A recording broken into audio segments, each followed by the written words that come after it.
Thursday, March 12th, 2026. Welcome back to the Two Witnesses Live. It's a time for your daily news update and your daily torment report. So, good evening, everyone, and welcome to the show. Let's see, in the news today, a viral Clinton moment that has the internet buzzing. Major moves on voter integrity and house affordability. The Trump admin clashing with California on EVs, and the war in the Middle East entering a dangerous new phase, with oil prices spiking and global tensions boiling over. Plus, how AI is quietly rewriting what it means to be a software developer, something I can personally attest to. Let's see. Let's start here with maybe this. All right, let's start with this viral. Check it out. Bill Clinton's trying to maybe help expedite Hillary Clinton making her appointment to the Judgment Day. All right. Well, this moment's kind of gone mega viral. It's a video from yesterday showing former President Bill Clinton and Hillary Clinton out for a walk in New York City. As they're approaching a busy intersection, Bill appears to give Hillary a nudge, wink, wink, towards the crosswalk, like he's trying to jaywalk across. Hillary pulls back sharply, releases her hands, and says, "No, no, no, no, no, no, no, no. Don't do that. Don't do that." Bill grins and replies, "That's not a good idea." They wait for the light and cross safely. No harm done. But the clip captured by photographers has racked up millions of views online, with folks joking about everything from marital dynamics. Well, you can imagine the memes. It's a reminder that even political legends have those everyday couple moments. Let's see. Next up, shifting gears to immigration. Over 1,100 Jewish clergy from across the U.S. have signed a letter supporting immigrant rights, organized by the group HIAS, HIAS. It calls on leaders not to wrong or oppress the stranger. The letter draws on Jewish history of migration and urges compassion in policy, especially amid the Trump administration's tough enforcement stance. It reads in part, "To be a Jew is to advocate for law to be just, compassionate, and fair. A powerful reminder of moral debates in this space." Personally, I haven't read the letter, but I get where they're coming from. Like, you want to welcome the stranger. However, a distinction must be made that what the Biden administration did was not welcoming the stranger, it was importing the invader, those who hate you and want to kill you. I'd be interested in seeing what those Jewish leaders who signed that letter have to say about that, considering their involvement with Iran. All right, moving on to election integrity ahead of the midterms. In a bombshell interview with Just the News on March 10th, Assistant Attorney General Harmeet Dillon dropped some alarming findings for her Department of Justice's team's review of state voter rolls. She says they're uncovering tens of thousands of non-citizens registered to vote, hundreds of thousands of dead people still listed, and duplicate registrations across the states. Dozens of confirmed cases of non-citizens illegally voting in federal elections already, including a standout indictment of Mauritanian immigrant Mahdi Sacco, charged for casting ballots in 7 Pennsylvania elections since 2008. Dillon blames resistance from 29 states and litigation, some fearing lawsuits from activists, and past Biden-era interference. Her goal, clean the rolls nationwide to restore confidence before voters head to the polls. Agreed. And it is my understanding that Thune continues to obstruct and not allow the Save America Act to be voted on. He's obstructing it at every corner, which is mind boggling considering 85% of the world, figuratively speaking, 85%. So you've got like 70% of Democrats, you've got like 90% of Republicans. It averages out to 85% of those who live in America want the Save America Act. And yet those we've elected to represent us in Congress are refusing to vote on it. Well, Trump is taking the nuclear approach and has refused to sign anything at all, meaning the government's going to stay shut down until they pass the Save America Act. So you can, between what's going on with Iran and what's going on with elections and with the Save America Act, the pressure is starting to build. One might call it the Great Pressure. Moving on. Speaking of immigration enforcement, the Trump administration asked the Supreme Court Wednesday to let them end temporary protected status for hundreds of thousands of Haitians, about 350,000 people who've been living and working legally here. Solicitor General D. John Sauer wants the justices to block a lower court ruling that said terminating TPS violated the law. This comes amid ongoing violence in Haiti. The case could set big precedents for similar programs. Meanwhile, here at home, another big fight. The Trump Justice Department sued California Thursday over its strict tailpipe emission limits, calling them an illegal backdoor push to force electric vehicles nationwide. Weird. They argue it violates the 1975 Energy Policy and Conservation Act by messing with uniform federal clean car standards. Transportation Secretary Sean Duffy slammed Governor Gavin Newsom for pushing a radical EV fantasy, even if illegal. AG Pam Bondi, AG Pam Bondi called the mandate oppressive and expensive for consumers. This is the latest in the admin's rollback. They've already erased federal greenhouse gas limits and axed the 7,500 EV tax credit. California vows to fight back, defending its right to tougher pollution rules. Stay tuned. This one's headed to court. Moving on, in a rare bipartisan good news, the Senate passed a sweeping housing bill today, 89-10. The most significant package in 36 years aims to tackle skyrocketing home prices and shortages by cutting red tape, speeding construction, incentivizing builds, and modernizing rules for manufactured and multifamily housing. A key provision curbs big institutional investors' grips on single-family homes, capping ownership at 350 units and forcing sales to individuals after 7 years. Echoes President Trump's push to keep homes for families, not corporations. Sponsored by unlikely allies Tim Scott and Elizabeth Warren. Scott said it's about getting younger buyers in. The average first-time buyer is now 40, which is too old. Warren pushed for quick house action. Trump supports the ideas but wants it tied to voter ID legislation. It heads to a skeptical House now, could be a midterm winner on affordability.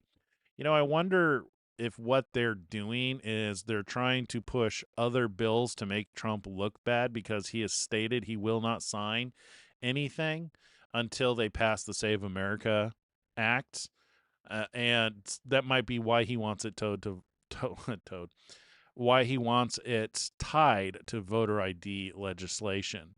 Is they're going to say, see, Trump doesn't want to lower, he doesn't want to make housing affordable. They're just looking for any opportunity to attack him.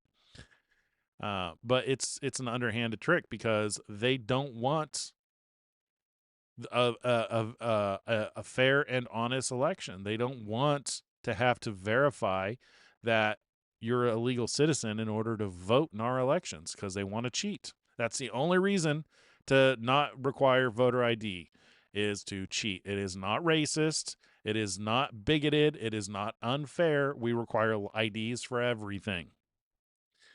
Anywho, as if it's even going to matter. It's what's in the news. All right. Anyway, looking ahead, veteran engineer Manu Ebert now watches AI agents from tools like Anthropic Claude, handles his startup code. Let's see, what is that? Veteran engineer Manu Ebert now watches AI agents from tools like Anthropic's Claude handle his startup coding. Yeah, I do that too. Writing features, testing, supervising, all in minutes instead of days. Indeed, it is a blast. Let's see. Across big tech and startups, developers are shifting from line by line coding to vibe coding, describing goals in plain English and managing AI like quirky teammates. It's thrilling for speed, but raises questions. If machines do most of the work, what does it mean to be a programmer? The future belongs to those who adapt as AI builders, even as the old craft fades, which this is very true. This is something I do every single day. It used to be that I would write, thousands of lines of code in order to accomplish tickets for my, whoever it was I was working for, building software. And that's no longer the case. You literally don't even need to know the programming languages anymore. I probably know a dozen programming languages or more, and doesn't matter. It doesn't matter anymore what language you use. Now we choose languages based on their features and what their strengths and weaknesses are. And AI writes software in those languages based on, is this going to be something that's going to run in the browser? Is it going to run, in the cloud? Is it going to run local on your local machine? Does it need to be able to scale? Does it need to handle thousands of connections? Those kind of things. And AI writes it all. You don't even need to know how to program anymore. It's definitely the wave of the future, and some people are embracing it better than others. Some cleave to the old ways of insisting on writing code by hand. Meanwhile, everyone is outpacing them. And they'll make arguments like, "Oh, handwritten code is so much better because AI makes mistakes," and that's true. It was true a couple months ago, but it's advancing so quickly that it's getting to the point where it no longer makes mistakes, or makes them so rarely that even the mistakes don't they're not blockers. They don't stop you from actually producing code. I mean, this is why I've been able to build this intelligence platform at breakneck speeds. Something that would normally take years, literally, to build. So we're capable of building things in days and weeks where it used to take entire teams, years, multiple years to build. That's where we are. And it's only going to continue to advance from here. Pretty soon, like right now, there's still some benefit to knowing the programming languages, because we do double check that the AI does things right, but it's getting to the point to where it's getting it right more often than not, or it can iterate quickly enough that it doesn't matter, to where you're judging the results, not the way it got there, to where you describe what you want and continue to refine until you get what you intended. And pretty soon, language is not going to matter. Pretty soon, it would not surprise me if artificial intelligence doesn't start just producing a binary, a compiled piece of code that just runs and does a thing. And language will be irrelevant. You won't even have to go to, if you're going to school for coding or software engineering, unless they're teaching you how to vibe code, you might want to reconsider what it is that you're doing. That's where we are. It is a massively disruptive technology. Anyway, let's get back to the news here before we get into our daily torment report. So the top story that we should be talking about, have been talking about, is the U.S. Israeli war on Iran is entering its second week as of today, and it is escalating fast, despite Trump's um, desire for it to ramp down. Even Trump, with all the power that he has, is not able to go against God's wishes, which I believe that's what God is intending for the world right now, because we are in that period of time of the Great Tribulation. Iran's new supreme leader, Mojtaba Khamenei, in his first public statement, vowed to keep choking the Strait of Hormuz, avenge civilian deaths, including a devastating school strike in Minab that killed over 175, mostly children, sadly, and rally neighbors to close U.S. bases. Israel ramped up strikes, hitting Hezbollah in Beirut, killing top Iranian commanders. Targeting sites in Iraq, Iranian rockets have caused limited damage in Israel so far. But Iran has retaliated pretty hard, targeting oil tankers, forcing Iraq and Oman to shut terminals, slashing millions of barrels daily. That's going to affect us soon. Strait traffic has nearly halted, history's largest oil disruption, per the IEA. Oil prices surged past $100 a barrel despite massive G7 and IEA reserve releases. U.S. gas prices are spiking, schools closing overseas, banks pulling back from the Gulf. Since noon today, more attacks on shipping, including fragments hitting a container ship near the strait, evacuations in Oman, and strikes on fuel tanks in Bahrain. Drones at Kuwait airport. They intercepted missiles in Saudi Arabia. Iranian missiles wounded French soldiers at a base in Iraq. A U.S. KC-135 tanker crashed there. Rescue is underway. For that, Israel struck Beirut again, killing at least 8. And let's see, domestically, a vehicle attack on a Michigan synagogue. The suspect was killed. Let's see, I think I've got the article here on that. So, live update, synagogue attack called Targeted Act of Violence. A man was killed after ramming a vehicle into Temple, Israel, outside of Detroit. The FBI agent leading the investigation provided no details about the attacker or his motives. Let's see, the Old Dominion. There was also an active shooting at Old Dominion University. That is being investigated as terrorism. Trump downplays the pain at home. America's the top oil producer, could even gain, while vowing to crush Iran's nuclear program. So he's sending mixed signals, trying to push the quick victory or the total surrender. Thousands dead in Iran, mostly civilians. Over 1,100 children killed or injured regionally. Lebanon faces mass displacement. No clear end in sight as economies reel. Let's see. And then the last bit of news that we've got is in Europe. So Spain permanently withdrew its ambassador to Israel on March 11th, leaving the embassy run by lower-ranking officials. PM Pedro Sanchez has fiercely opposed the Iran conflict from day one, calling strikes unjustified, denying U.S. base access, and reviving no to war tensions tracked back to Gaza accusations and arm embargoes. Trump called Spain terrible and threatened trade ties, relations at a low. All right, that is the news update for what's going on. Quite a lot of things. Let's move on to our daily torment.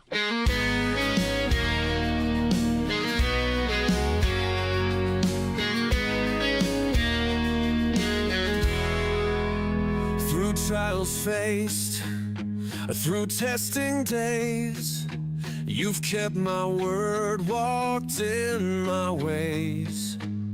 Though strength was small, you held your ground. The door I've opened cannot be bound. They turned away, they closed their eyes, but I have written what none denies. Through fleeting fear and fleeting shame, you stood for truth, upheld my name. Hold fast, your crown is sure. The door I've opened will stand secure. temple of my God, forever sealed, forever strong. The strength you've shown, the words you've kept, through every storm, through tears you wept. Though they may mock, though they may strive, the truth you carry keeps hope alive.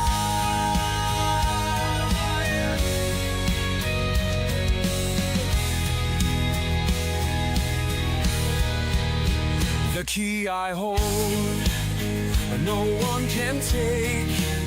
The promise stands for those awake.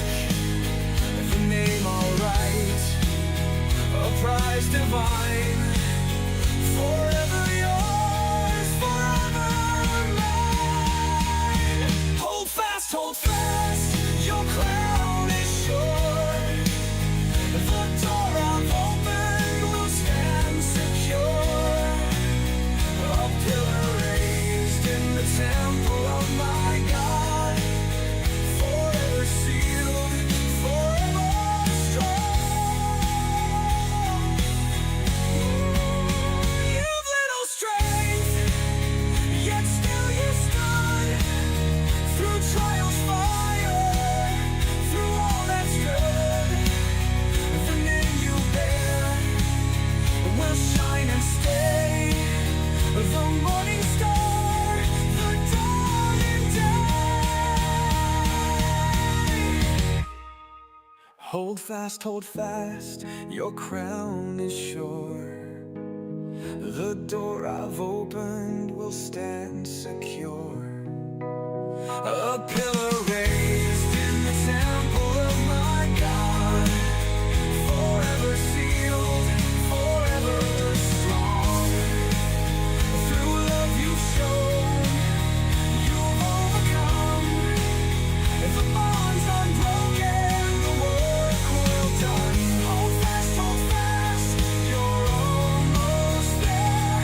The light you bear beyond compare.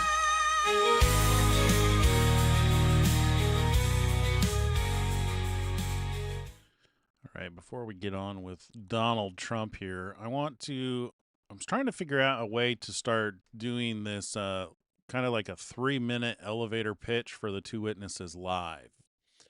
And our mission here is based on John 14:29. And now I have told you before it comes to pass that when it does come to pass, you may believe.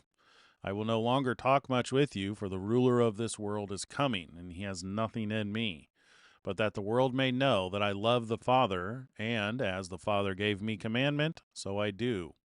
Arise, let us go from here. Jesus told us things before they came to pass. This is why we have the book of Revelation. This is why we have Matthew 24, Mark 13, and Luke 21. There's a lot. It's basically further information. It's prophetic. It's prophecy about the future. For what to look for to know when the end is near, to know when the prophecies of the Old Testament are being fulfilled. And that's exactly what it is that we're doing here today.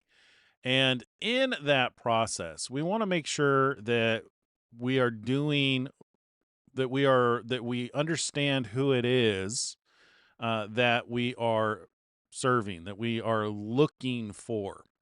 And this is something that many people don't understand. And I call this the scariest verse in the Bible, because here, let's just read it. It says, "Many will say to me in that day, Lord, Lord, have we not prophesied in your name, cast out demons in your name, and done many wonders in your name?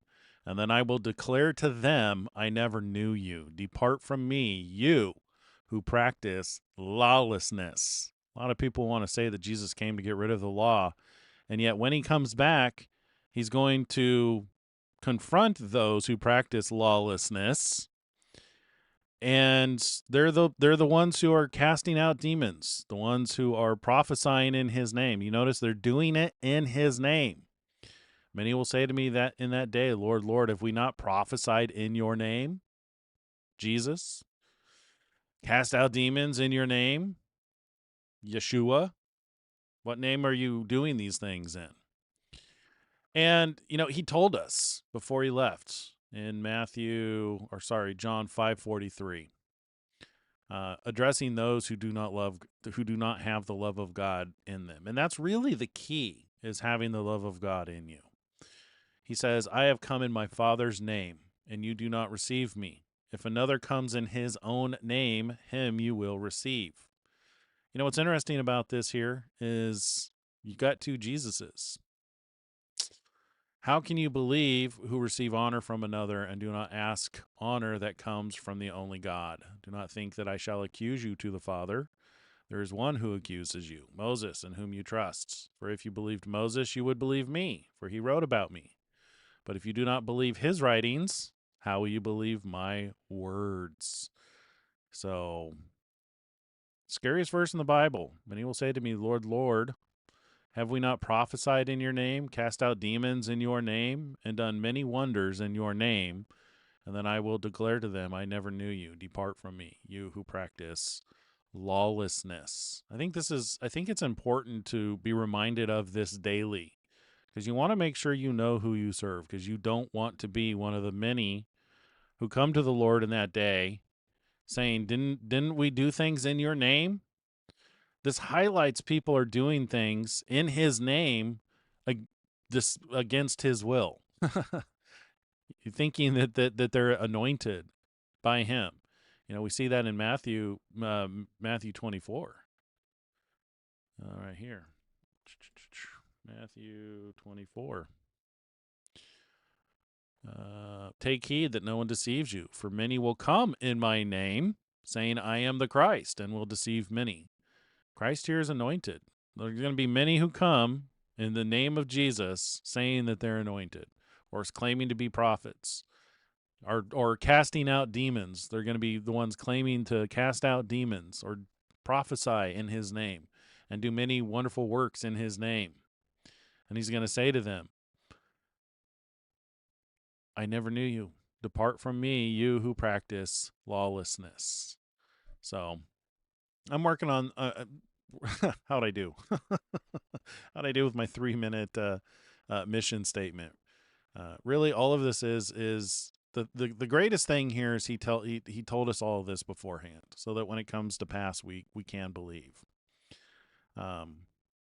He proved that he is the anointed one. He proved that he is the Messiah, that he is the Christ, and that he does the will of his Father. Right here.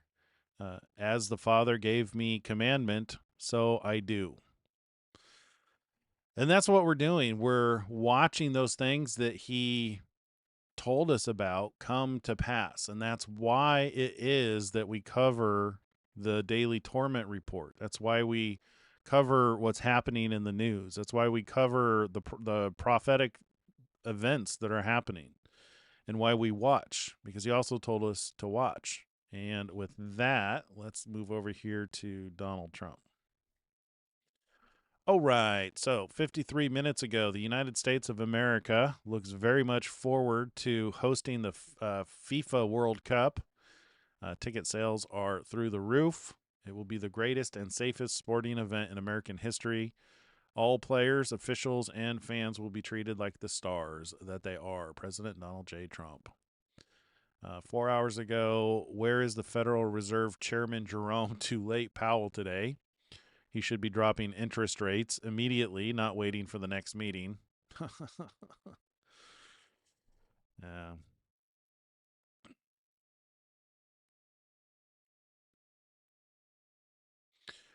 Let's see.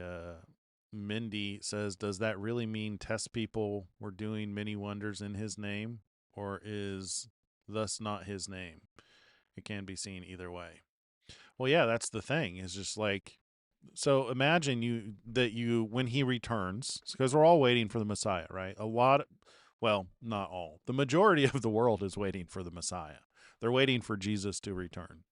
And there's going, imagine approaching him and telling him of the things that you did. Because think of the parable of the talents, right? He expected us to continue to do business while he was away. So it sounds as though there's going to be a period of time where you present yourself to him and tell him the things that you've done, the things that you've accomplished.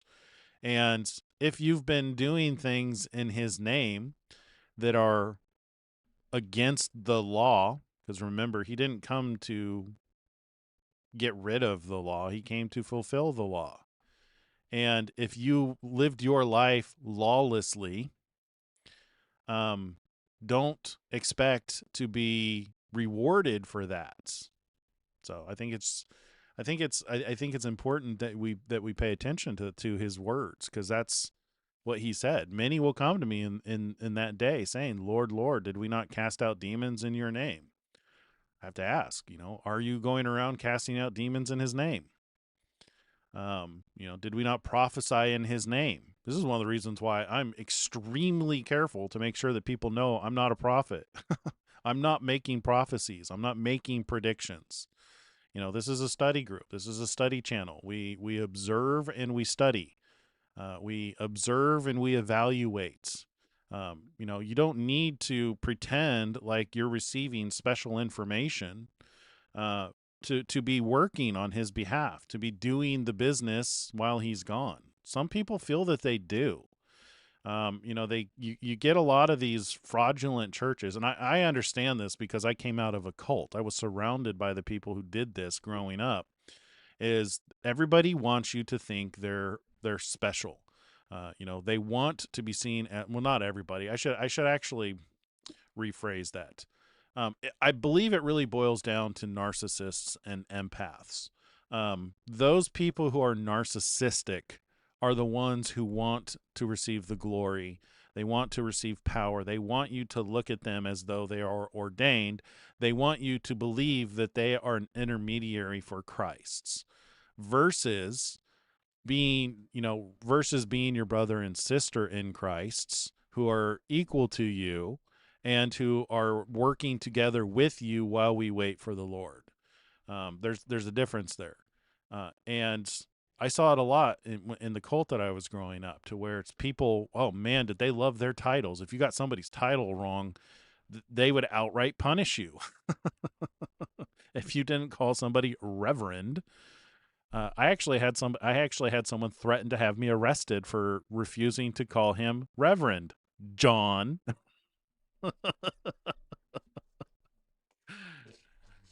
Such a hardcore narcissist, they think they are God. They think that they are so much better than everyone else.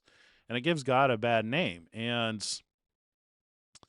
that's not what we're to do. Really, it's so much simpler than we make it. It really is.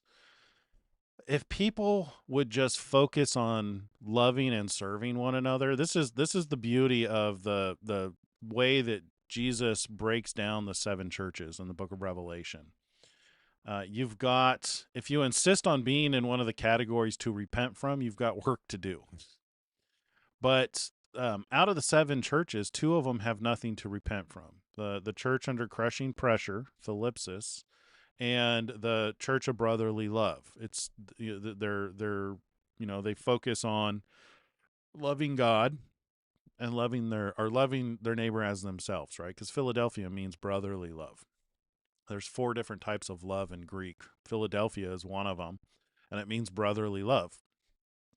And if we focus on empathy and focusing on how can you serve others, that's a long way. That has far more value than trying to be the one who, is predicting the future and getting it right. Right now I see a lot of that.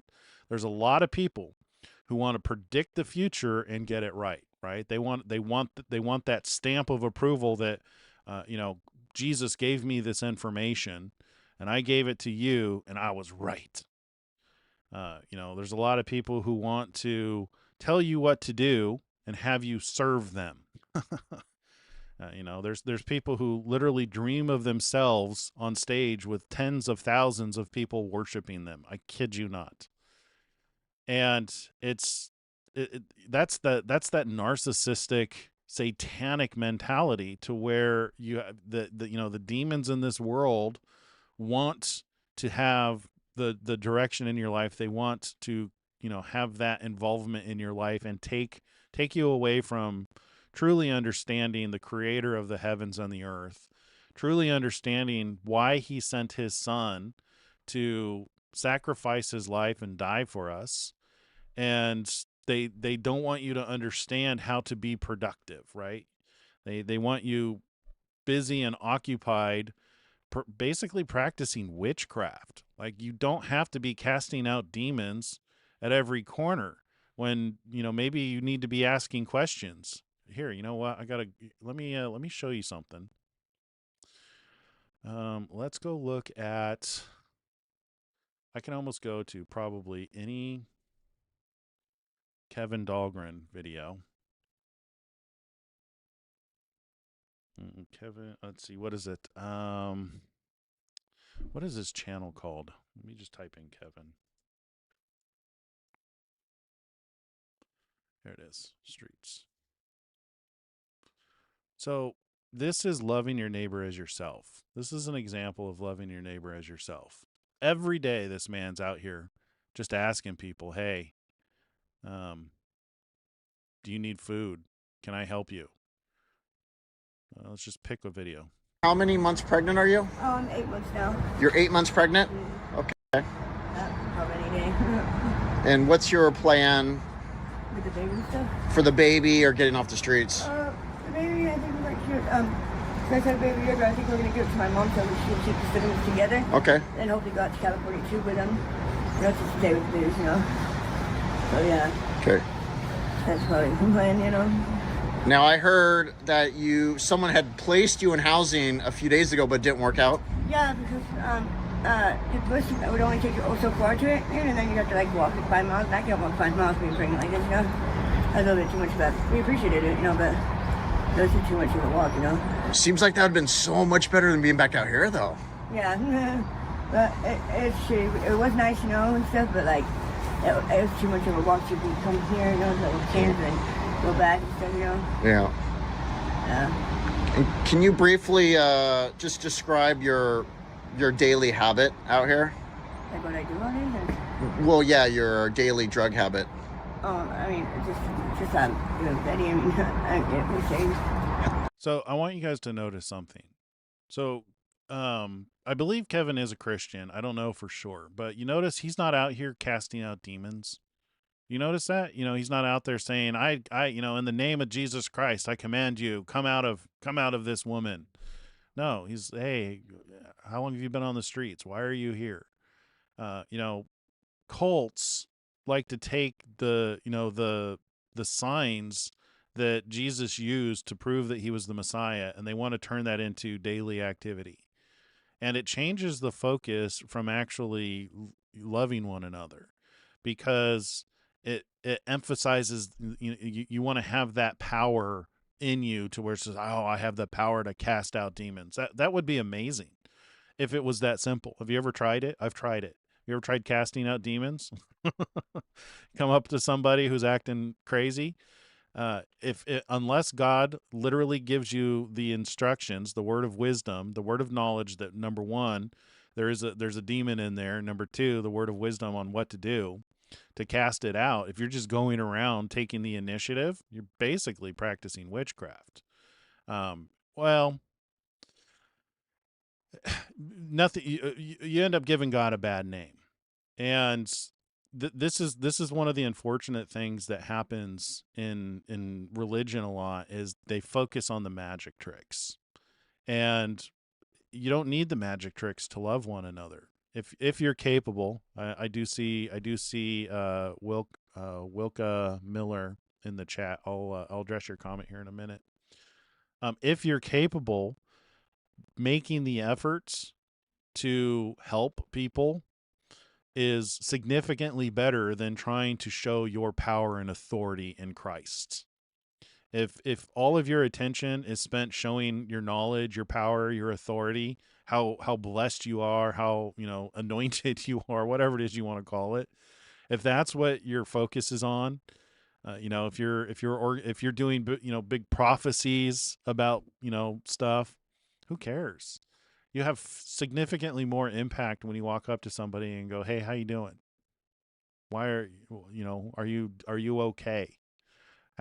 You look like you might be hungry. Is there something I can give you to eat?" um, and this is just one example. So it's not limited to just helping people who are homeless on the street. Jesus, he put it. Um, uh, he he did say that he'll separate the goats from the sheep, and the sheep are the ones who clothed him when he was naked, visited him when he was in prison, fed him when he was hungry. You know, if you want to know what would Jesus do, start reading about the 613 commandments in the Old Testament. You know, so many Christians today think that the law is a bad thing. Like, oh, the law was done away with. The New Testament is the right way to live. Well, if you seriously just read the 613 commandments. Here, have you ever read the 613 commandments? 613 commandments. It literally reads like how to love your neighbor. Um,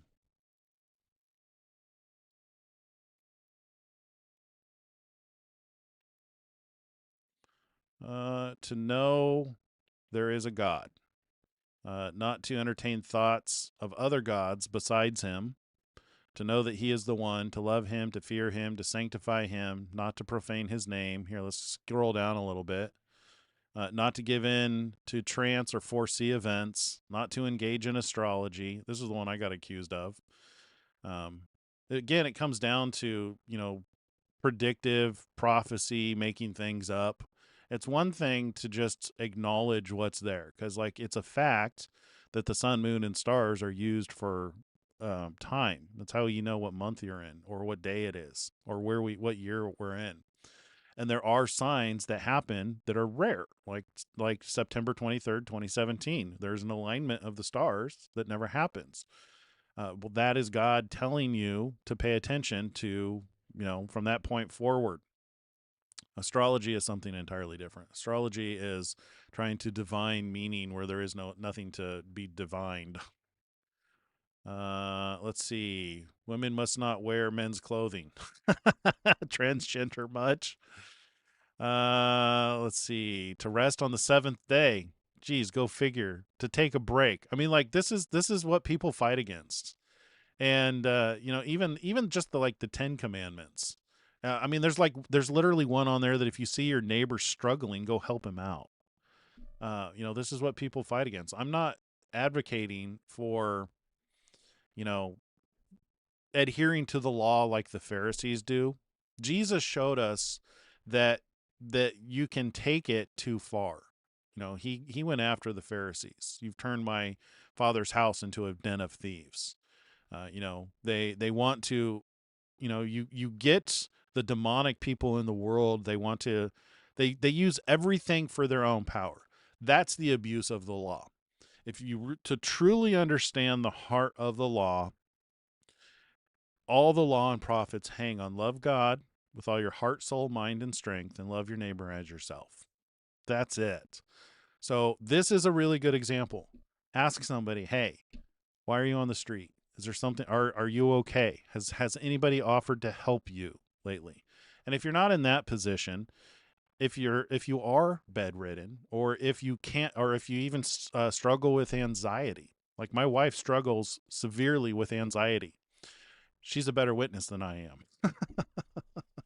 Because she'll have a conversation with somebody and be like, "Oh, my husband knows about that. Why don't you go talk to him?"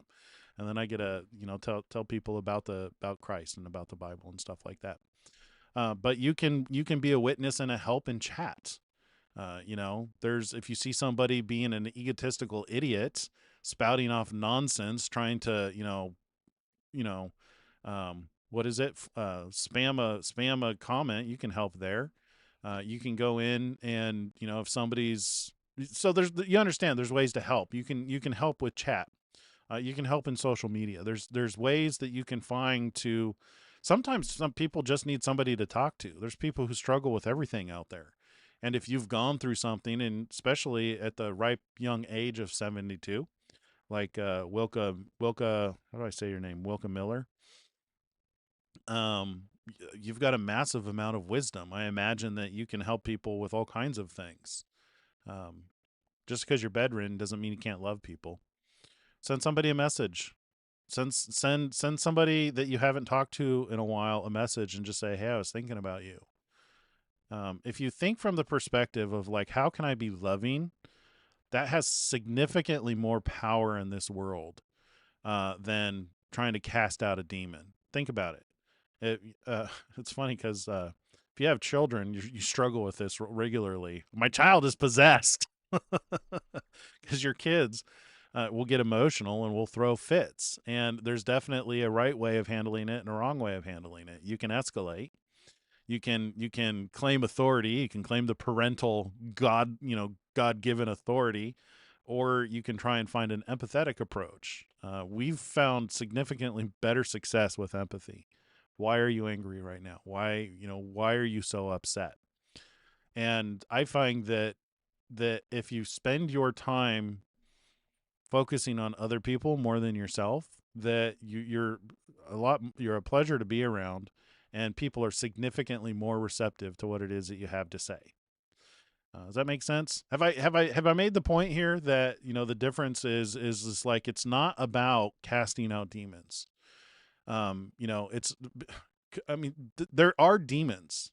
Make no mistake, there are demons and there are evil spirits, but people have turned it into basically a class of exercising power. You know what I mean? They've basically turned it into a magic trick, witchcraft. And casting out demons doesn't make you more holy. It doesn't illustrate that you have more authority, because a lot of people who focus on those things, they're going to find out they were doing that in vain. They're going to find out that effort that they put into casting out demons and prophesying and doing many wonderful works in Jesus's name, they're going to find out that all you've been doing is practicing lawlessness. You haven't been doing what I commanded you to do. And it's because we make things more complicated than we should. And a lot of it comes from false doctrines. That's where the other churches are in trouble. Pergamum is the church who they follow doctrines of Baal and Nicolaitans, and they call themselves Christians. That happens a lot today. There's a lot of churches that practice demonic doctrines, or they suffer that woman Jezebel, the lying and the manipulating, the sexual sins. That's a big one in church. Or being lukewarm, not really doing it. A lot of people who just go to church to sit in the pew for the music because they like the music, but they don't really do anything. If I could give if I were to give one last piece of advice, it would be do something for someone else every day. And now you're on the path to actually fulfilling the law like Jesus did. All right, I think that's probably a good place to switch back over to. I don't know how we got on that tangent, but here we go. Let's get back over to our torment report. I'll stop tormenting you guys with loving advice. All right, 5 hours ago, where is the Federal Reserve Chairman Jerome Too Late Powell today? He should be dropping interest rates immediately, not waiting for the next meeting. President Donald J. Trump. 9 hours ago, the Iran national soccer team is welcome to the World Cup, but I really don't believe it is appropriate that they be there for their own life and safety. Thank you for your attention to this matter. That's a good point. That's really nice for him to say. It's like, you guys are more than welcome to come, but I don't think you should come because for your own life and safety. If I were them, I'd say, you know what?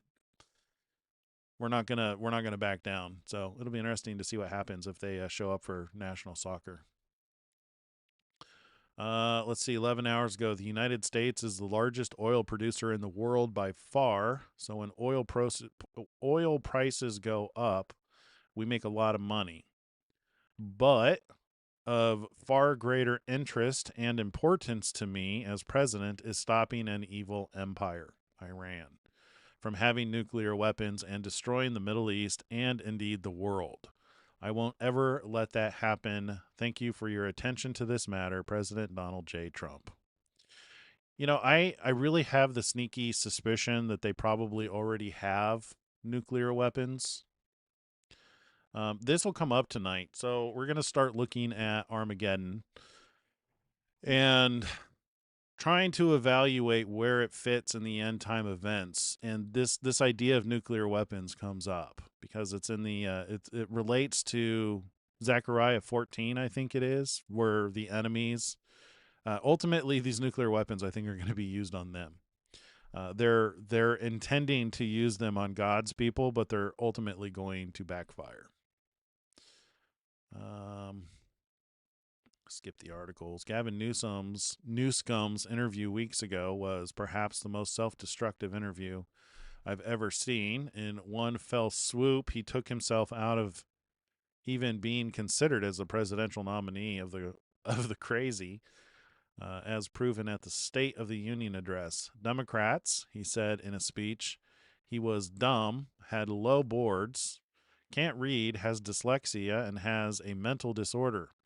A cognitive mess on top of that. Black people are hungry because he is obviously a racist. While we all want to be politically correct, having a mental disorder is not a positive campaign event. Also, this was a politically suicidal act. The only thing he didn't say is he is losing his look, but nobody wants to say that about oneself. He is no longer a viable presidential candidate. President Donald J. Trump. Yeah.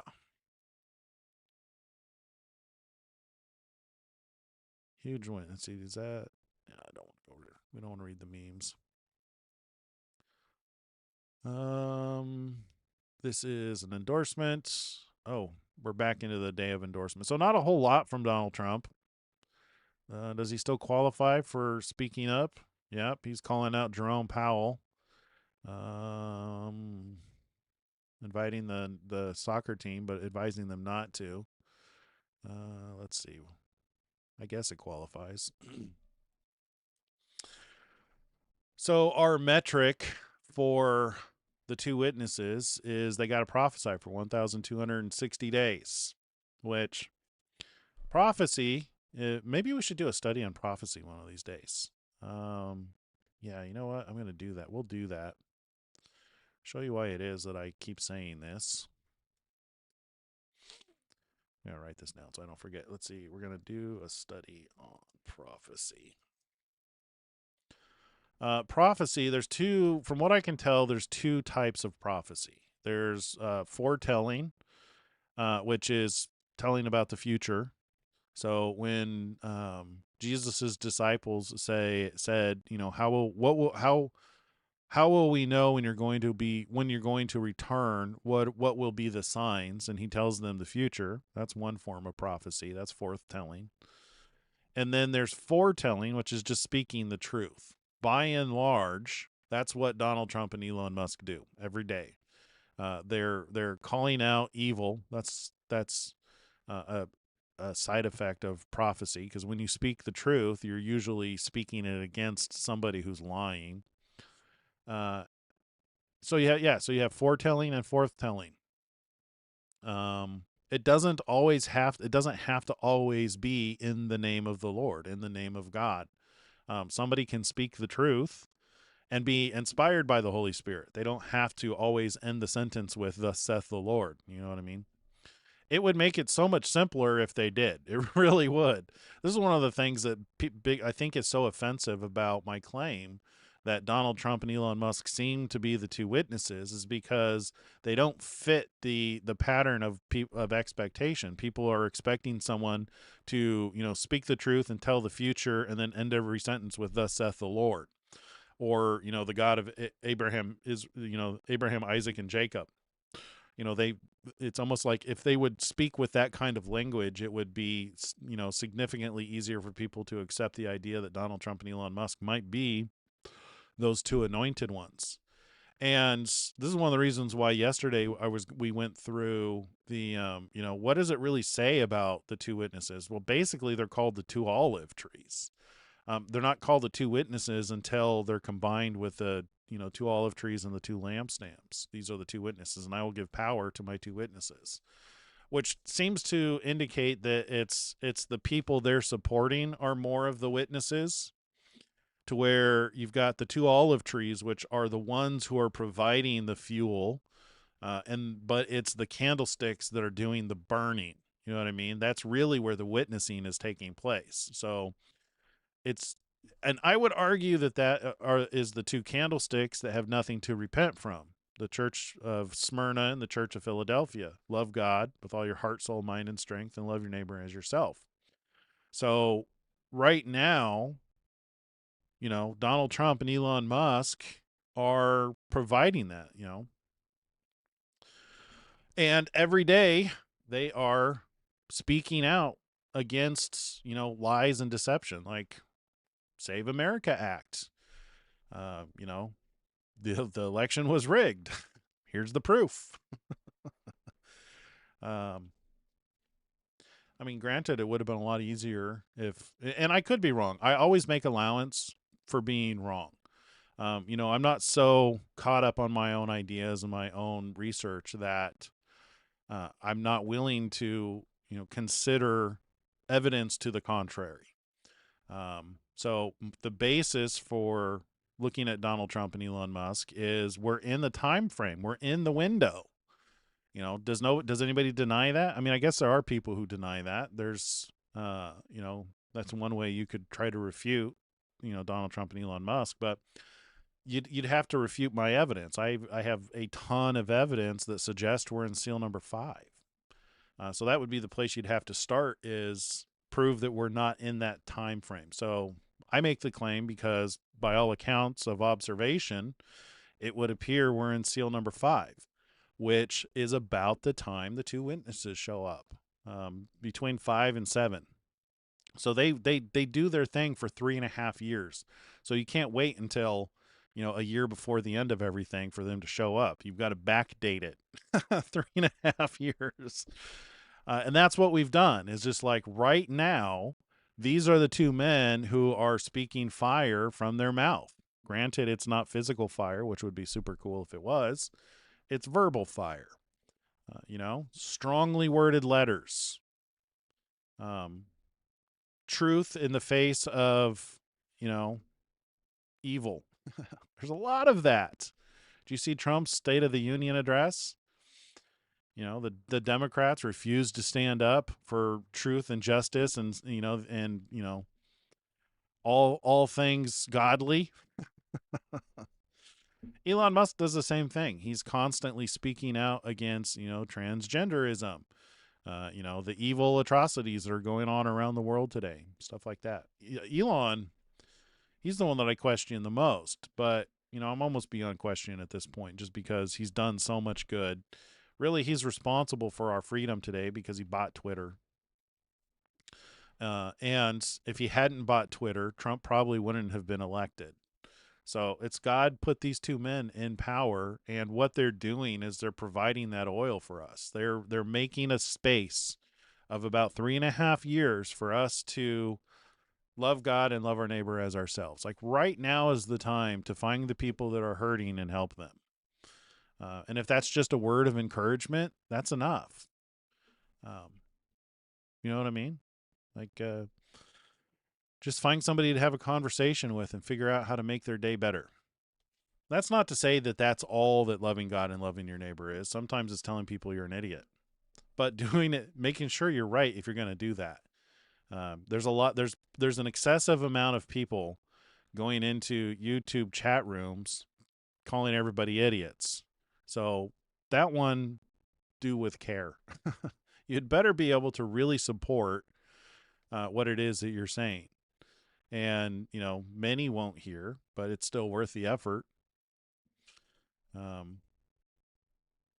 Yeah. Anyway, I don't know why I'm so sidetracked today. Let's move on to Elon Musk.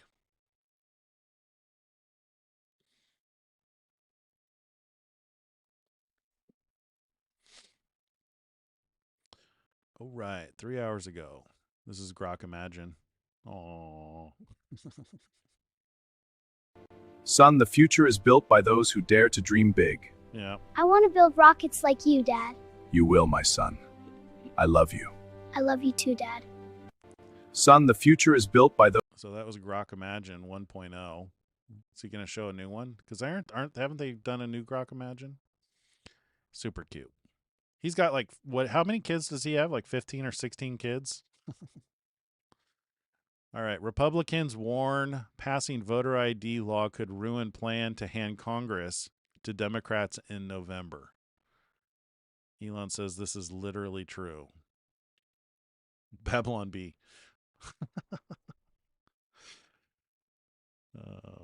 So this is meant to be a joke, but Elon is saying it's literally true. Republicans warn passing voter ID law could ruin the plan to hand Congress to Democrats in November. That's more prophecy than somebody getting on stage and going, I'm getting a sense that there's going to be a war. There's going to be a conflict in a week. That's far more prophetic. From what I understand, from reading the Bible, when you actually look at prophets and what they do. Holy hell, got this amazing result. Oh, okay, we're just going to skip the Grok Imagine stuff. Tesla charging teams. Let's see, Asmon Gold. I like this guy. If Elon Musk had not bought Twitter, I think that we would be living inside of the same cancel culture hellhole that... Didn't I just say that? It's wonderful when your internet agrees with me. we existed in before. I think the truth is that if Elon didn't buy Twitter, we would probably be still talking about how people need to get, their next... Well, Kamala Harris would be your president, and all the channels of any Christian that doesn't agree with the Democrat agenda would have been canceled. Booster shot. People need to get this next thing. It's scary. Yeah, no, think about it. Because Elon buying Twitter was the crack in the dam of freedom of speech and freedom of expression. And for the longest time, you could not express yourself on any platform. Yeah. Instagram was censored. Facebook was censored. TikTok was censored. YouTube was censored. They literally banned the president of the United States of America from platforms. They were rampaging out of control. Twitter obviously was censored. Reddit was censored. So there was no place on the internet where people with these minds could come together and congregate and have an opinion on anything. And I think that what that led to is that basically there was a complete shutdown on that ideology. And if it wasn't for Elon effectively strong-arming and buying Twitter and saying, no, this isn't going to happen, I think that we would still be living in that world. We would still have to pretend like there's more than two genders. We would still have to pretend like, crime is a socioeconomic problem. We would still have to pretend and engage with all of these bad faith ideologies constantly. And so, no, and that's the reason why I've been very, very favorable towards Elon. I don't care about Path of Exile. Oh, he had somebody play his account in PoE. I don't give a fuck about that. The guy saved freedom of speech. Right. He did. And I think anybody who's not willing to acknowledge that is being totally dishonest. Elon buying Twitter completely was a timeline shift. He totally shifted the timeline by doing that. And you can see now, as soon as that happened, every other platform changed because all of those people that were being pushed down, and again, that is a glitch in the matrix that a, super billionaire buys one of the biggest free speech platforms, says, I don't give a fuck about making any money on this, and then lets people say anything that... That's wearing sackcloth, by the way, I think. So when you're doing things for truth and for doing what's right rather than making money, in my mind, that's an illustration of sackcloth. It's just like you're foregoing the luxuries. You're doing the thing that's itchy and uncomfortable because it's the right thing to do. They want. This is not something that's like, random. Or sorry, well, it is random, but it's not something that's like within the scope of what you can even expect to have happen. The Glaze, I think he deserves it. I do. I will always be thankful for that. I will always respect Elon for that. And I think anybody who doesn't is so naive and short-sighted. It is insane. I am totally glazing him for that. Absolutely. I think it's amazing that he did it. And I don't know why anybody would even disagree. I mostly agree, but I also hate seeing those weirdos posting their opinions now. Well, those weirdos' opinions used to be undisagreeable. Like you weren't allowed to disagree with those weirdos before. Those weirdos had a complete like lockdown on all discourse. Nobody was able to say anything to contest those weirdos. Like those people that think that, they think that they're, remember whenever Twitch put that person in charge of the Trust and Safety Council that thought that they were like a deer? I mean, this is a mental illness. It's obviously a mental illness, and anybody who's pretending like it's not is engaging in a lie. So at a certain point back then, everybody had to play along and say, wow, that's crazy, wow. Now we don't have to do that anymore. But Twitch has become increasingly less that way. Do you remember back a few years ago whenever people were afraid of even saying the word retarded? Like, I mean, if I did my streams the way that I do right now, if I did that 3 years ago, I would get permanently banned. Oh, yeah. I would be. 4 years ago, if I did this in 2021, I would be permanently banned in one day. I would. And I think everybody knows that. So, like, again, that's my viewpoint on it. That's the reason why I will always support Elon. That's the reason why I think that everybody should respect that. If you care about Western culture, Western society, freedom of thought, you need to say thank you for that. You do. And I don't think that people understand how big of an influence that had. Yeah. And that's the thing is just like another one of the reasons why people are so adamant that Elon and Trump can't be the two witnesses is because it doesn't fit their magical fantasy universe. Surely it can't be normal guys. It has to be somebody supernatural. And really that exposes your mentality. If you view your life through fantasy and delusion, you're not going to see God working because God is not fantasy or delusion.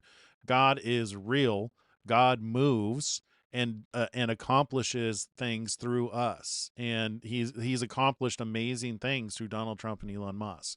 We're literally in the end times, and all things are being marshaled towards the completion of,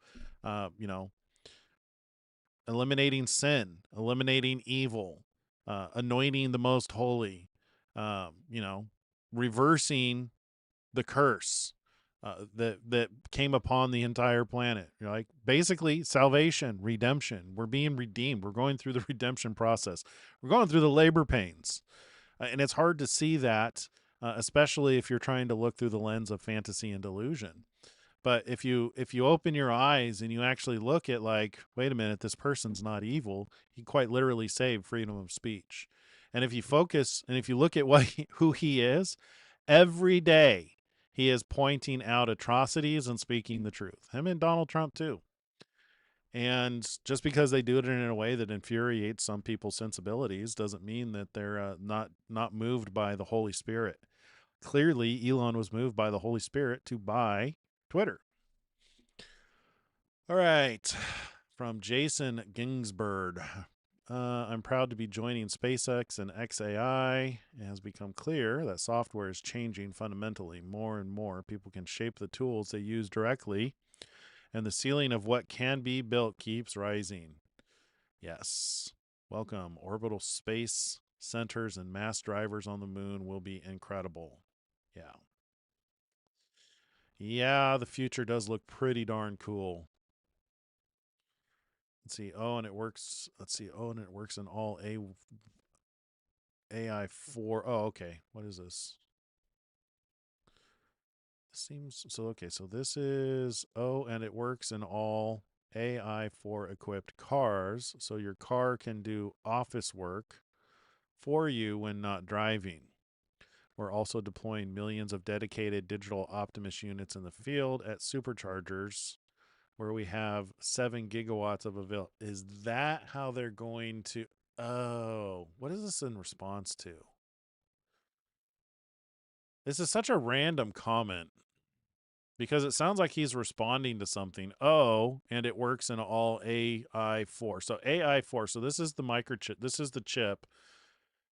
This is their current processor that is deployed in the cars with full self-driving. It's called AI4.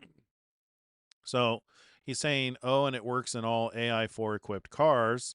So your car can do office work for you when not driving. But this sounds like he's responding to somebody. There's no message that he's responding to.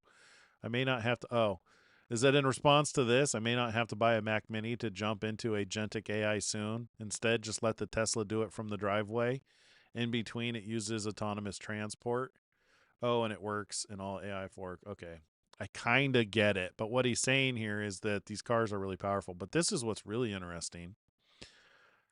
So they're getting really close, and they're actually beta testing this in quite a few states right now, to where you can have your car go work for you and be a full self-driving Uber and make money.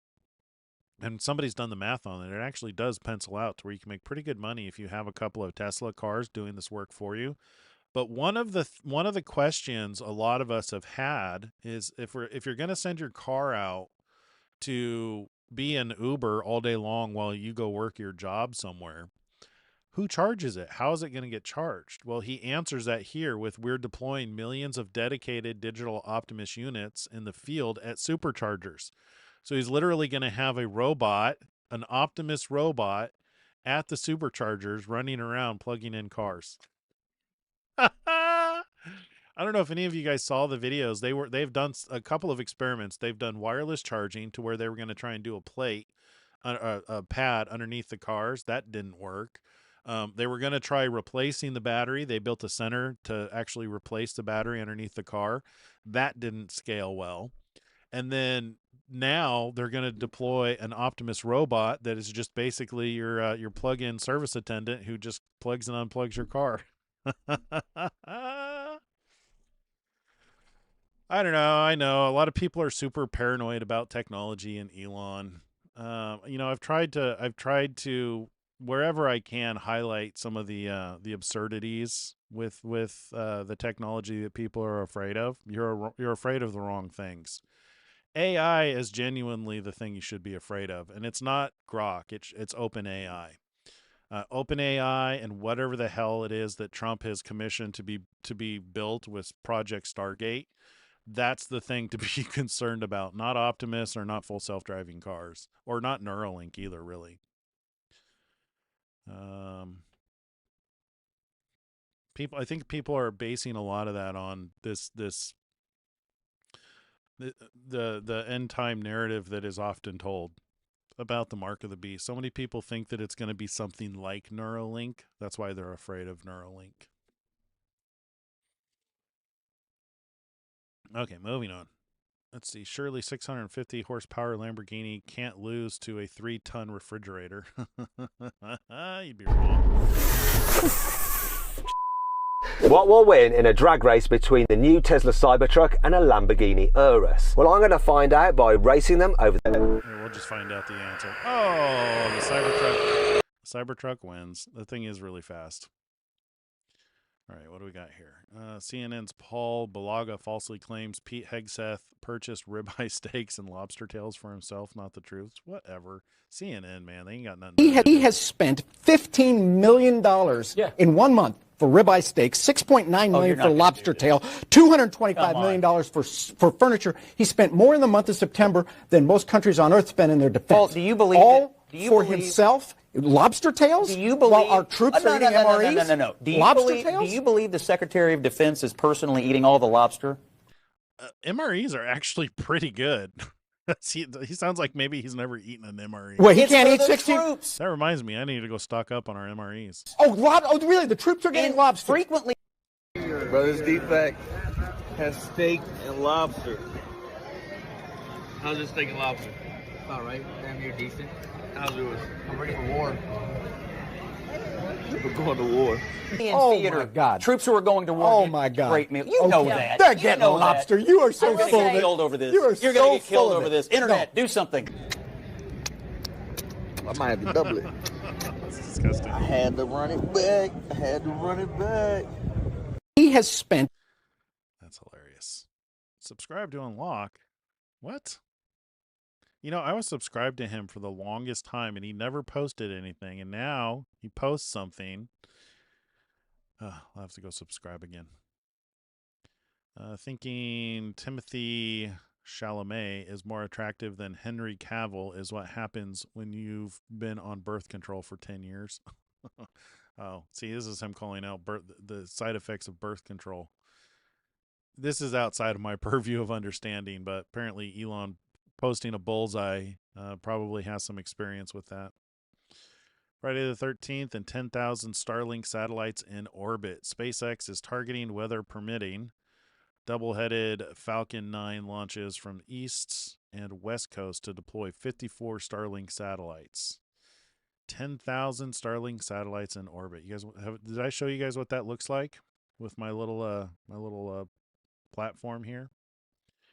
So I actually have orbital tracking on here. So Starlink. So you see all these little teeny dots out here? Oh, here, let me get rid of this. All these little teeny, not the big dots. The big dots are not Starlinks. These are other satellites. So like Globestar, like DirecTV, Meteor. These little teeny tiny ones right here, those are all the Starlink ones.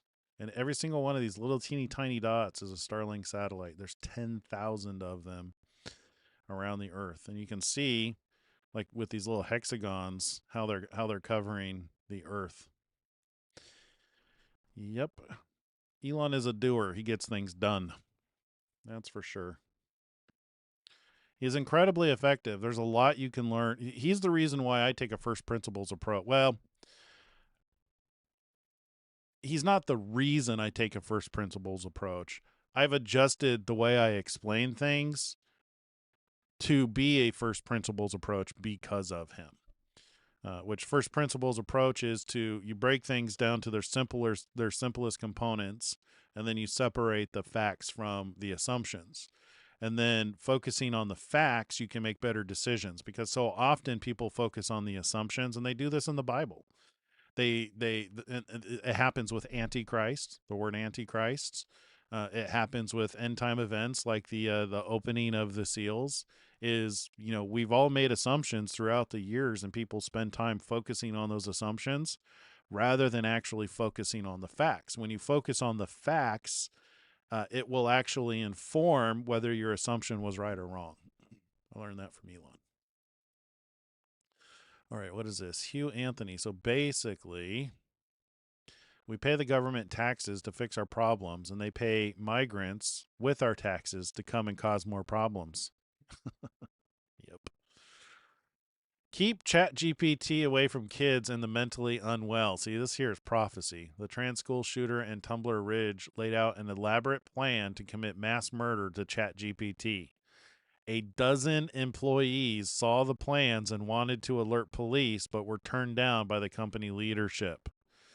Yeah, that's a problem. Could have saved lives. Good Soviet joke. A pessimist says, it can't get any worse. The optimist replies, oh, yes, it can. That's pretty good. What else? That's yesterday. 10 hours ago. I love Katie. What does she have to say? What's a conspiracy theory that you believe in? I think we have to pass the SAVE Act because there's lots of cheating going on in the voting and that we need to fix. And the people are very naive about why this is true. What's a conspiracy theory that you believe in?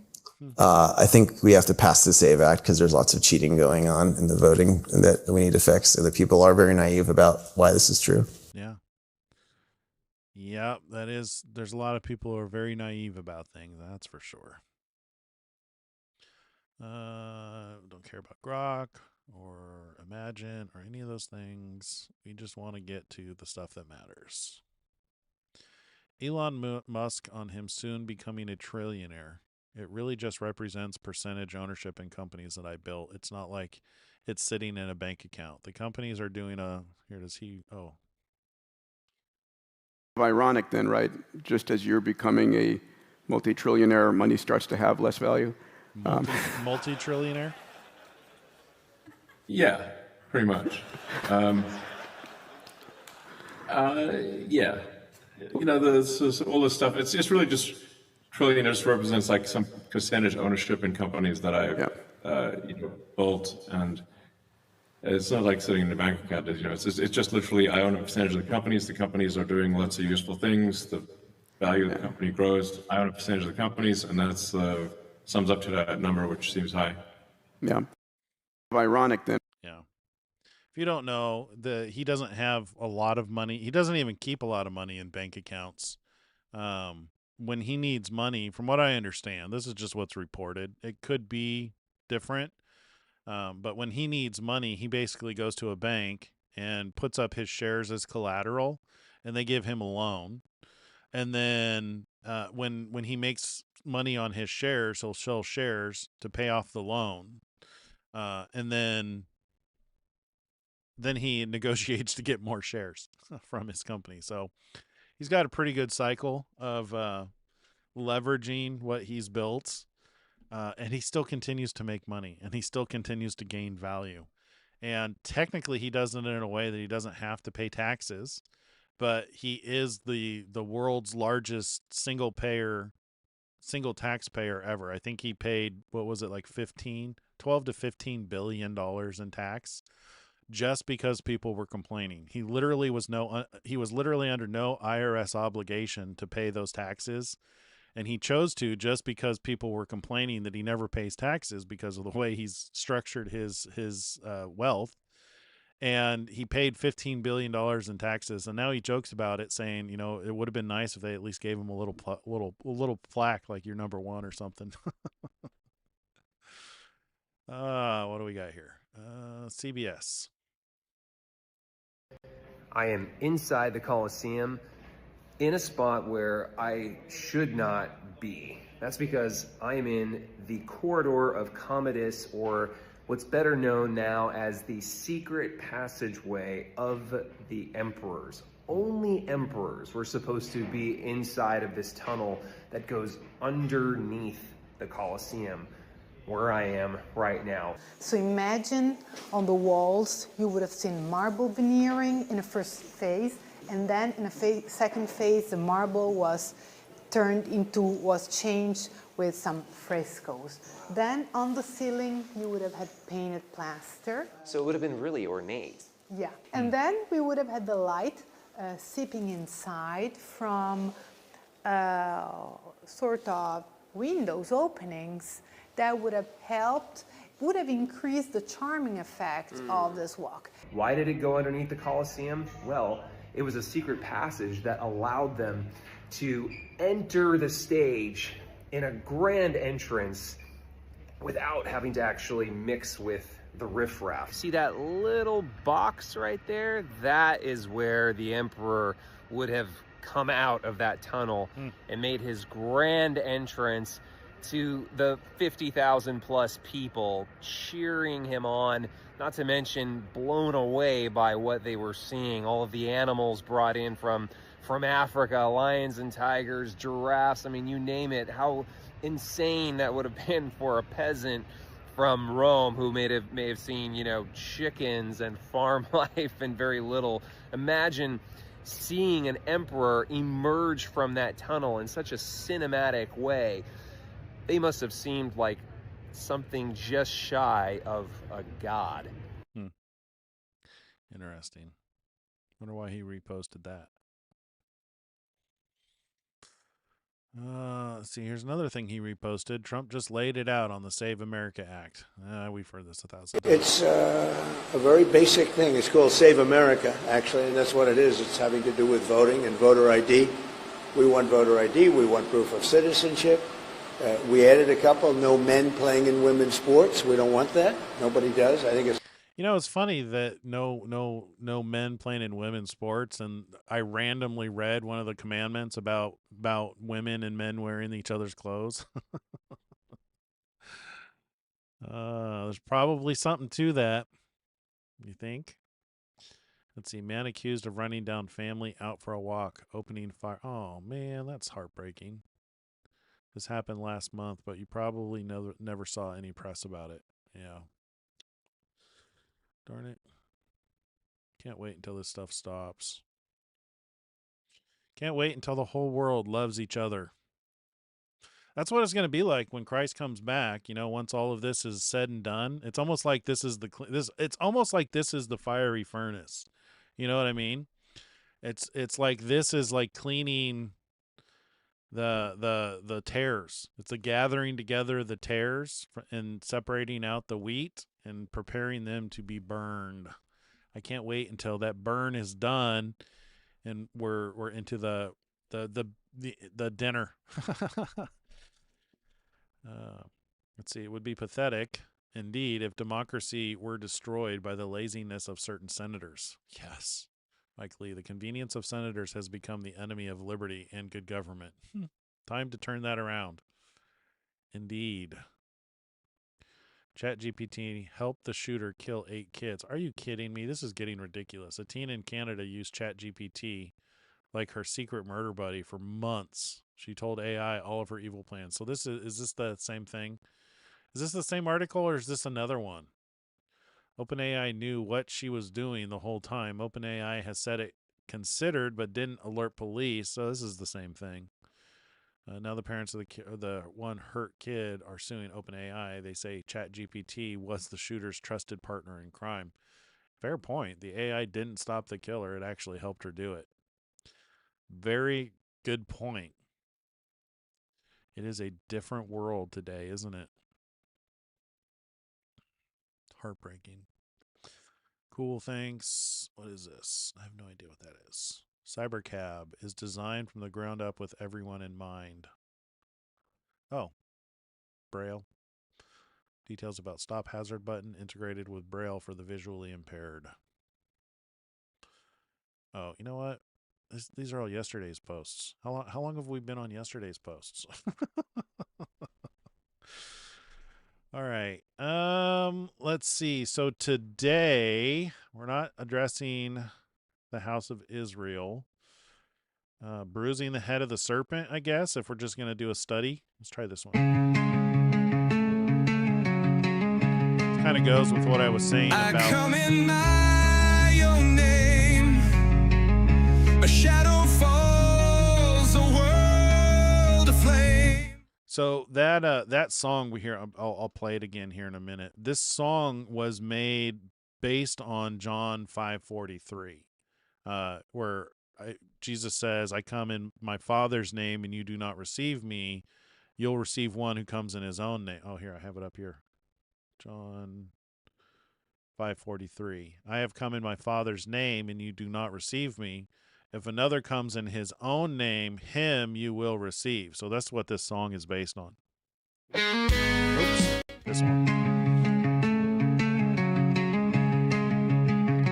I come in my own name.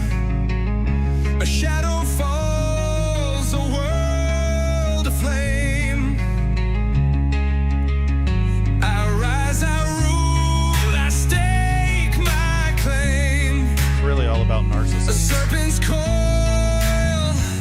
a deadly game. I build my throne, I seek my fame. I wear the crown, you bend the knee. I come in my own name. The temple's mine, the God is me. In my own name, I take the reign.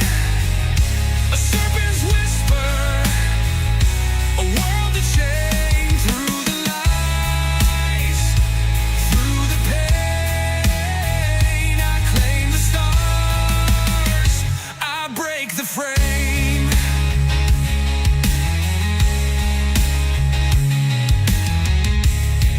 no truth, I blind the weak. I build my towers, I reach the peak. I come in my own name. A fire to burn, a soul to tame. In my own name, I take the reign. A serpent's whisper, a world to change through the lies. You know, that there's a piano that I put in the background there, the ding ding ding ding ding ding ding ding ding. I think I'm gonna pull that out of there. It almost hurts my ears. Does that hurt your guys' ears, or do you guys not hear that? Here, I'll point it out when it comes up. I come in my own name. A shadow falls, a world aflame. I rise, I rule, I stake my claim. A serpent's coil, a deadly game. I build my throne, I seek Not my there yet. fame. I wear the crown, you bend the knee. I come in my own name. There it is. The temple's mine, the God is me. In my own name. Yeah, the piano in the background there. It's way too much. I got to pull that out of there. Yeah, still fury. You hear it? Yeah, that hurts. It almost like it hurts my ears, like listening to it, which might be good when you're listening about a narcissist.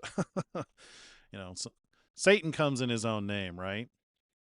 All right, so I want to start learning about Armageddon, and so this came about because someone had asked when is Armageddon, and admittedly, the second half of the book of Revelation is where I've spent the least amount of time.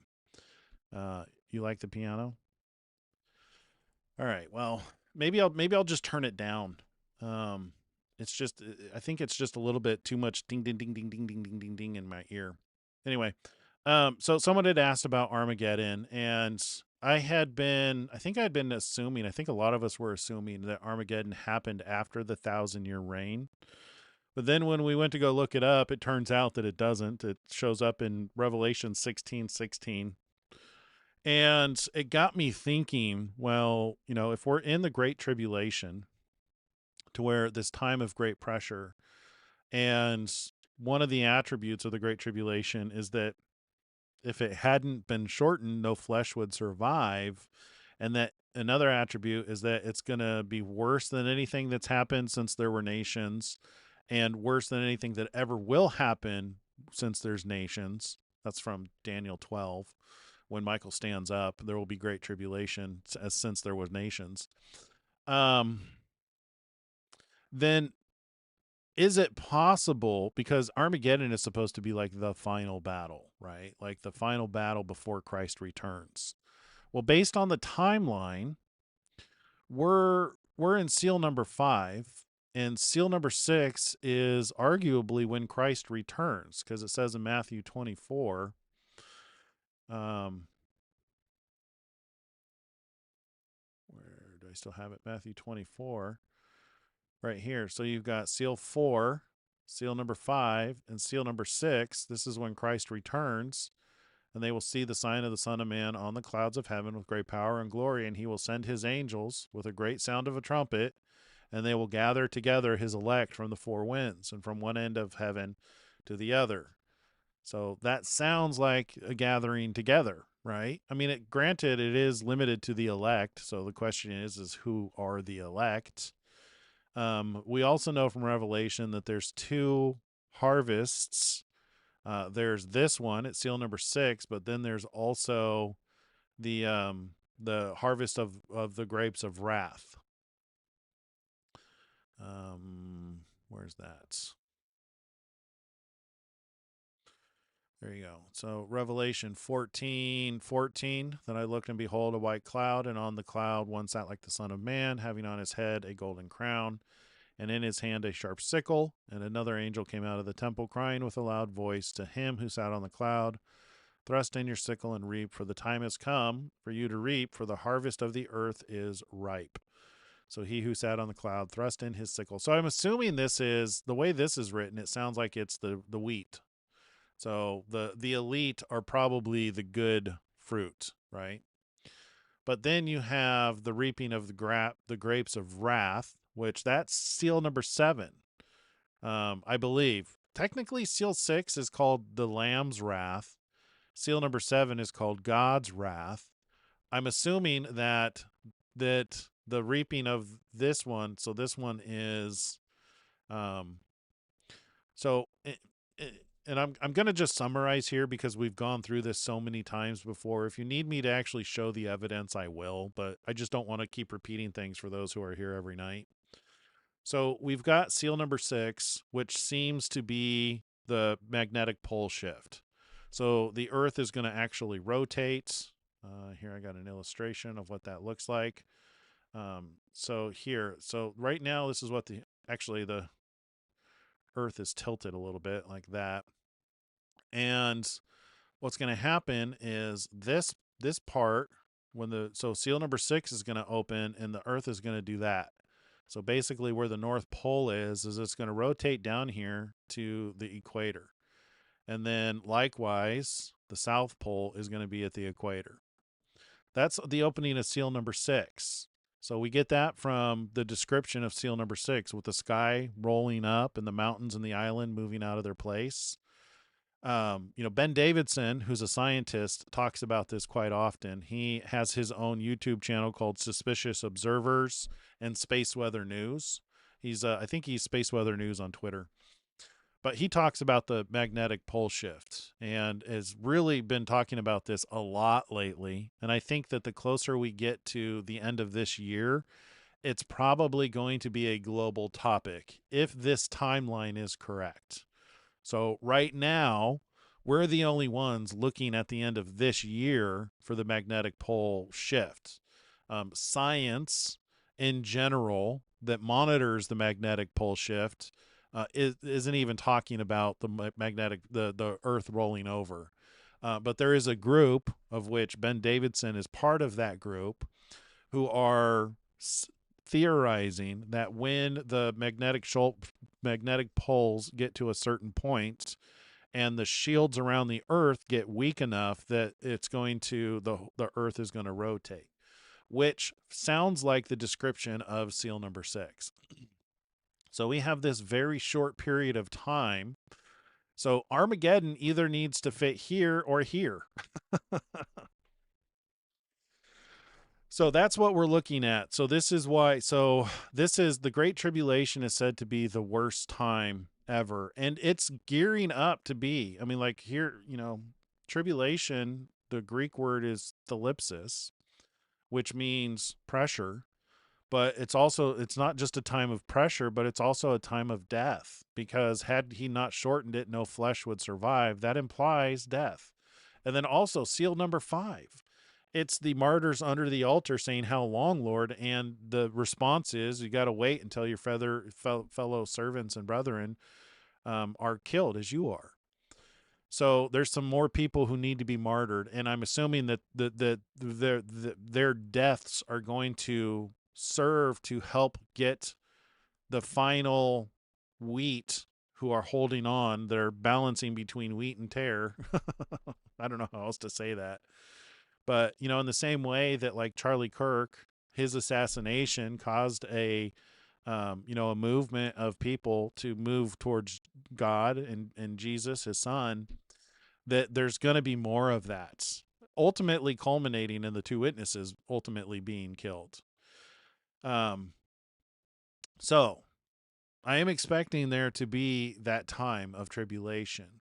And the question is where does Armageddon fit in that? Does Armageddon happen here? So is this the Great Tribulation, and then does Armageddon happen here? So I found this little explainer video, just kind of as a jumping off point. I'm not endorsing it as, truth, but I like to consider things that other people have done as a jumping off point for work.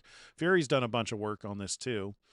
So this is my focus for the next couple of days, is trying to figure out this question.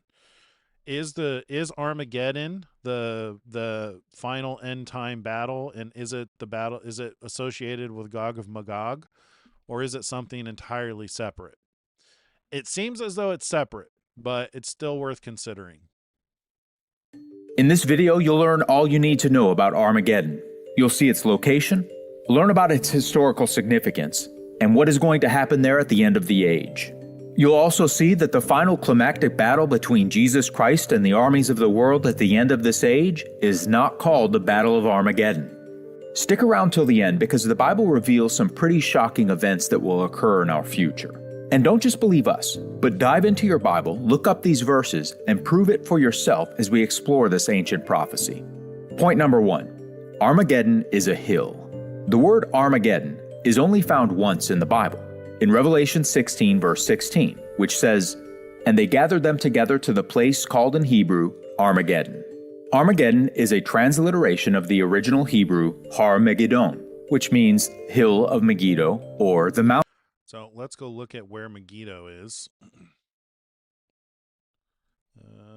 Megiddo.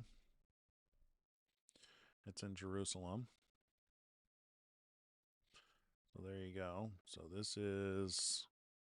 Oh, you know what? I need to add markers on here so I can put markers. So this is Jerusalem right here. And Megiddo is right here. I think there's a couple different places. I don't know if you saw that. There's a couple Megiddos. So there's this one in the Jezreel subdistrict, and then there's this one in the North District. So you got that one, and then that one.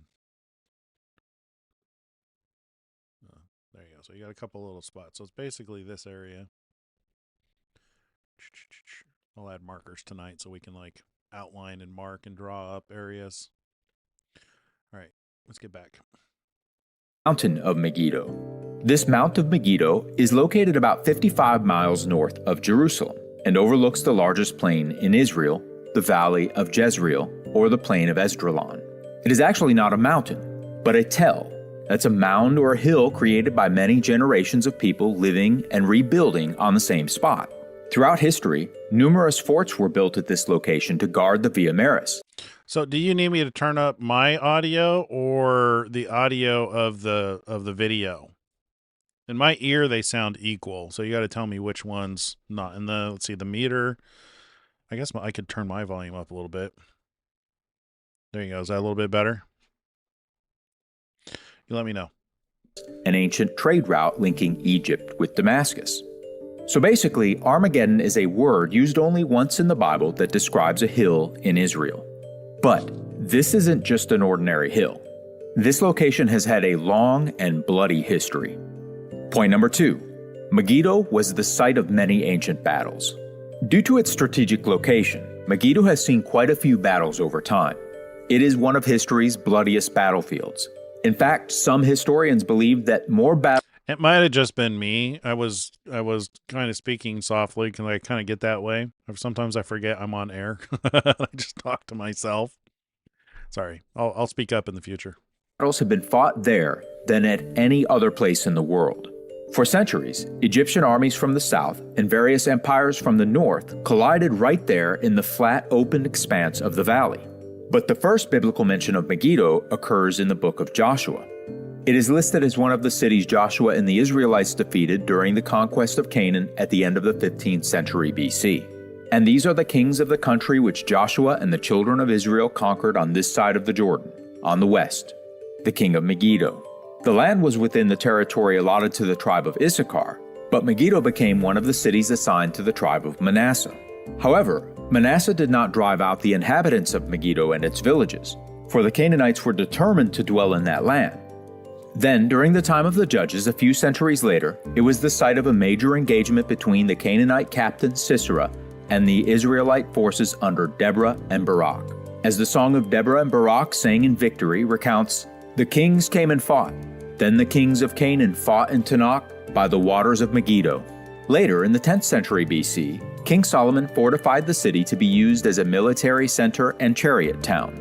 And 3 centuries after that, the tragic death of King Josiah took place when Pharaoh Necho, king of Egypt, went to the aid of the king of Assyria to the river Euphrates. And King Josiah went against him. And Pharaoh Necho killed him at Megiddo when he confronted him. Even in post-biblical times, all the way up to the 20th century, this location has been the scene for large-scale confrontations. In World War I, British General Edmund Allenby defeated Turkish military forces there in what became known as the Battle of Megiddo. That is so weird that this little tiny place right here has seen more battle than any other place. Isn't that weird? How far can we zoom in? And now it's like an industrial complex. So where do you think the battle would be? Would it be like here in this area?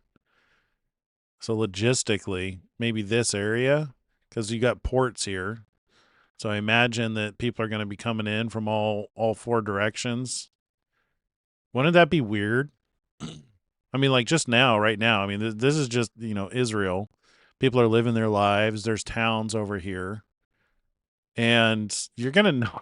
It's these kind of things that are going to glorify God's name, because this stuff has been written down for centuries in the Bible. It's for millennia. We've known about these things. I mean, like when was Revelation written about? Like either in the 60 AD or 90 AD. Nobody really agrees on when it was written, but it's almost 2,000 years. 2,000 years ago. Written about the Battle of Megiddo. And I think one of the things that I think the anchor point is in one of the records in Ezekiel, it talks about the Mountain of Megiddo. I wonder if this is where the nuke takes place. Is it, or maybe I might be thinking of Zechariah 14, maybe? I think he might bring it up. Let's continue. These battles and others mentioned both in the Bible and in secular sources have earned this historical location an infamous reputation.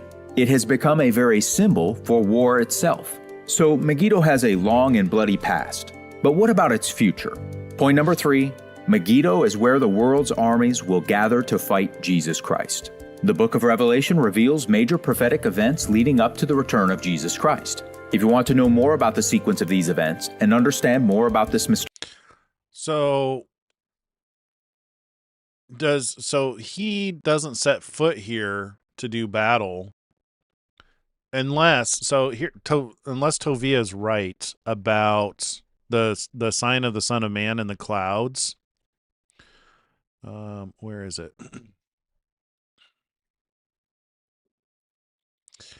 And they will see the sign of the Son of Man coming on the clouds of heaven with great power, with power and great glory.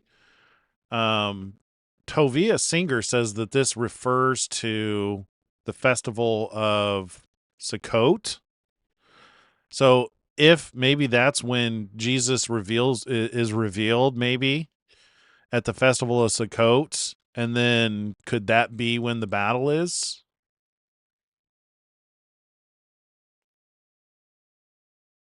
That'd be interesting. No. I don't know, because we were promised, so you can pray to escape these things, and we were promised, the Church of Philadelphia was promised that it will be kept from the trials coming on the whole world. So the battle must come after. So the Great Tribulation and the Battle of Megiddo must be later. They must be 2 separate battles. So how is the Great Tribulation worse than the Battle of Megiddo? I still have this question. Mysterious book. Be sure to check out our video, Revelation's End of the World Timeline Explained. We read in the book of Revelation that at the end of the age, spirits of demons go out to the kings of the earth and of the whole world, to gather them to the battle of that great day of God Almighty. And they gathered them together to the place called in Hebrew, Armageddon. Satan and his demons will arouse the political and military leaders of the world to mobilize their forces.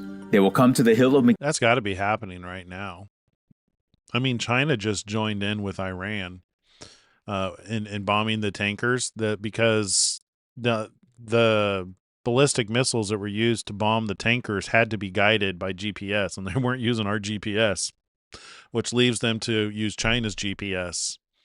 So the demons must already be out working to gather together towards this battle. Megiddo and combine their armies at this infamous location. But notice, the final battle is not called the Battle of Armageddon. It is called the Battle of that great day of God Almighty. The battle doesn't actually take place at the hill of Megiddo. Megiddo is only the gathering spot.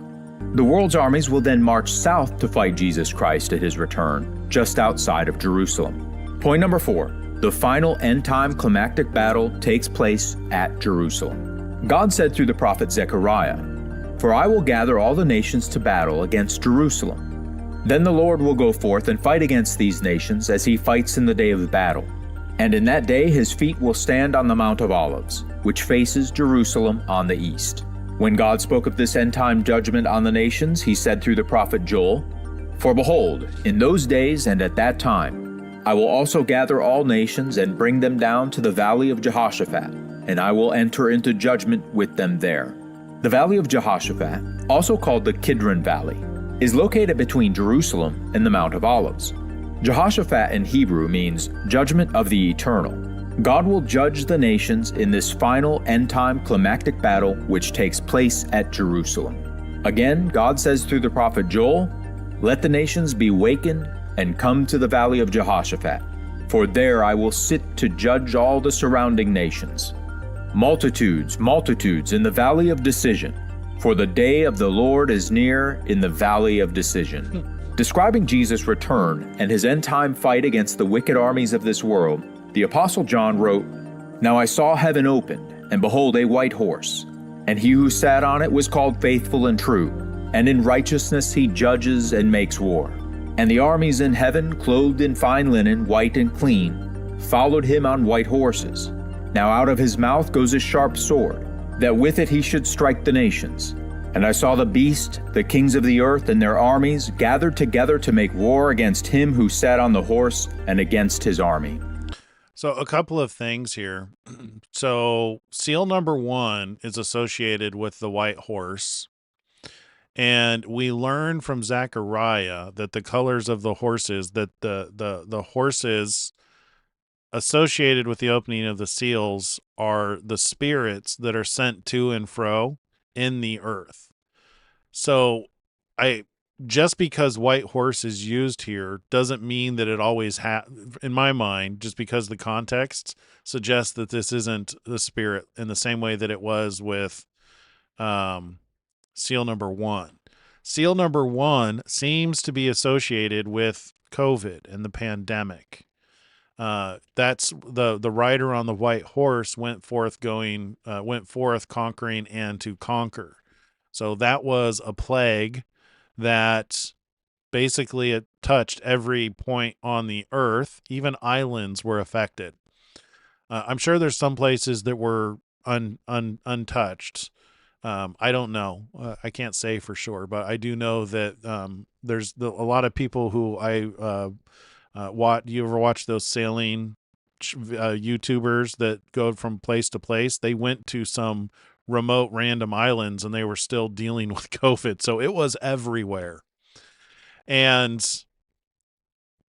But my point is this is sometimes used as a means of trying to infer that seal number 1 is referring to Jesus, because here it says, "Now I saw heaven opened, and behold a white horse, and he who sat on him was called Faithful and True, and in righteousness he judges and makes war. And the armies in heaven, clothed in fine linen, white linen and clean, followed him on white horses. Now out of his mouth goes a sharp sword." They like to say this is Jesus, and that's why the opening of seal number 1 is Jesus. There's definitely an association here with the white horse. I would say that this is a mirror image of the white horse and something to look into further. It could be spiritual, considering it says, "Now I saw heaven opened, and behold a white horse." But just wanted to point that out, that by observation so far, the first time we've seen, Scripture apparently fulfilled, seemingly fulfilled. If, like I said, I'm not beholden that the data that we've seen is the only way, but it's pretty firm. You know what I mean? Like the order of things. Each one of the seals opening up has multiple data points pointing to it. I'm pretty sure seal number 1 was the pandemic. So it's interesting that it also repeats itself here. So what this would make me think is this is probably seal number 7, associated with seal number 7, because it mirrors. So this was a white horse. It stands to reason that the clouds opening in another white horse, that would be the opening of seal number 7.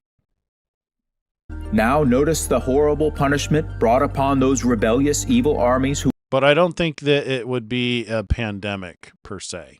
That's the thing that I'm wrestling with here. ...who attempt to fight Jesus Christ. And this shall be the plague with which the Lord will strike all the people who fought against Jerusalem. Their flesh shall dissolve while they stand on their feet. Their eyes shall dissolve in their sockets, and their tongues shall dissolve in their mouths. That sounds like a nuclear blast to me. That sounds like the armies being gathered against Jerusalem and then being nuked. But it's interesting the word plague is used there, and the first seal was a plague. Jesus will totally conquer the greatest military operation ever assembled. Then the beast was captured, and with him the false prophet who worked signs in his presence, by which he deceived those who received the mark of the beast and those who worshipped his image. These 2 were cast alive into the lake of fire burning with brimstone. And the rest were killed with the sword which proceeded from the mouth of him who sat on the horse. And all the birds were filled with their flesh. At the end of this age, Jesus Christ and his armies of resurrection... See that phrase there, all the birds were filled with their flesh. That harkens back to seal number 6. See, this is why this is so confusing for me. Is seal number 6, that's in Matthew 24, right here. For as the lightning comes from the east and flashes to the west, so also will the coming of the Son of Man be. For wherever the carcass is, there the eagles will be gathered together. So this eagles here, the type of eagle that this is referring to is a vulture. It's a type of meat-eating bird. So this almost sounds like it's referring to the same battle. You know what I mean? I mean, it is possible that this is seal number 7 and seal number 6 is, well, no, because this is what immediately after the tribulation of those days, the sun will be darkened, which is how we know one of the seals are being opened, and the moon will not give its light. The stars will fall from heaven, and the powers of the earth will be shaken. The sign of the Son of Man will appear. I mean, it's not word for word seal number 6, but there's a lot of similarity with seal number 6. Let's go see seal number 6. Revelation 6. 6th seal, 2nd seal, 4th, 5th, 6. But look, when he opened the 6th seal, and behold, there was a great earthquake. The sun became black as sackcloth of hair. The moon became like blood. And the stars of heaven fell to the earth as a fig tree drops its late figs when the earth is shaken by a mighty wind. The moon will not give its light. The stars will fall from heaven. The stars of heaven fell to earth. Yeah, this has got to be seal number 6. I mean, maybe it could be describing...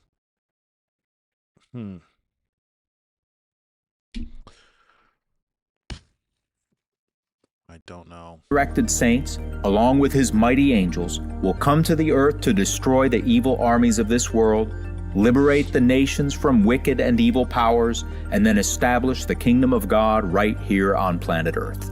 A new world government is coming with Jesus Christ as King of Kings and Lord of Lords. Then at that time, war will be eradicated, and peace will cover the earth for 1,000 years. As the prophet Isaiah foretold, he shall judge between the nations, and rebuke many people, and they shall beat their swords into plowshares and their spears into pruning hooks, Nation shall not lift up sword against nation, neither shall they learn war anymore. So the Bible shows that Armageddon is not what most think. It isn't a battle at all. It is simply an historical location where the armies of the world will gather at the end of this age. However, one final climactic battle will take place at Jerusalem. The battle of that great day of God Almighty will occur, and Jesus Christ and his army will finally put an end to the evil rulers and armies of this age. It will be an incredible sight and a sobering event just before the greatest time in all of man's history. If you enjoyed this video, I mean, it sounds like the worst thing to happen, and if it hadn't been shortened, no flesh would survive. But how does that fit within the seals, though? Because if we're here and we still have the Gog-Magog battle, then you've got the rotation of the Earth, the magnetic pole shift, maybe in here, and then you've got God's... I would think it would be in here. I would think it would be seal number 7. 7 bowls, 7 trumpets. It sounds separate. It really does. Daniel 12. At that time Michael shall stand up, the great prince who stands watch over the sons of your people, and there shall be a time of trouble, such as never was since there was a nation, even to that time, and at that time your people shall be delivered. That's the highlight right there. You can see the evil people nuked, quite literally. Everyone who is found written in the book, and many of those who sleep in the dust of the earth shall awake, some to everlasting life, some to everlasting shame and contempt. I may enjoy looking up verses in the complete Jewish Bible, probably. Yeah, I probably would. Does this have the complete Jewish Bible on here? Probably not. Nope. Darnyoulogos.com. CJB. It's probably on Bible Gateway. I also wanted to look up Zechariah 4. Not 4. For Zechariah 14. Haven't read that in a long time. Zechariah 14. The day of the Lord. So that would be the question. When is the day of the Lord? Where does that fit on the timeline? Behold, the day of the Lord is coming, and your spoil will be divided in your midst. For I will gather all nations to battle against Jerusalem. We're working towards that right now. Everybody can see that with this battle with Iran. The city shall be taken, the houses rifled, and the women ravished. Half of the city shall go into captivity, but the remnant of the people shall not be cut off from the city. Okay, maybe that already happened. Then the Lord will go forth and fight against those nations, as he fights in the day of battle. And in the day his feet will stand on the Mount of Olives, which faces Jerusalem on the east. Okay. And the Mount of Olives shall be split in two from east to west. See, this makes me think... What am I thinking? Bowl number 7. This makes me think of bowl number 7.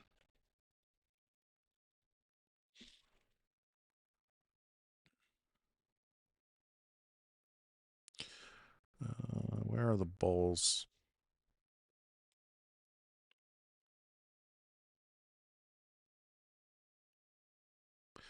Prelude to the bowl judgments. 3rd bowl, 4th bowl, 5th bowl, 6th bowl, 7th bowl.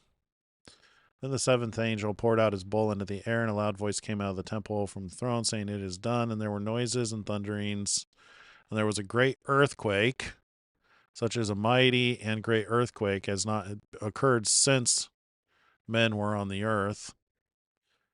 What is it with this phrase is like, never since there were nations, or since there were men on the earth?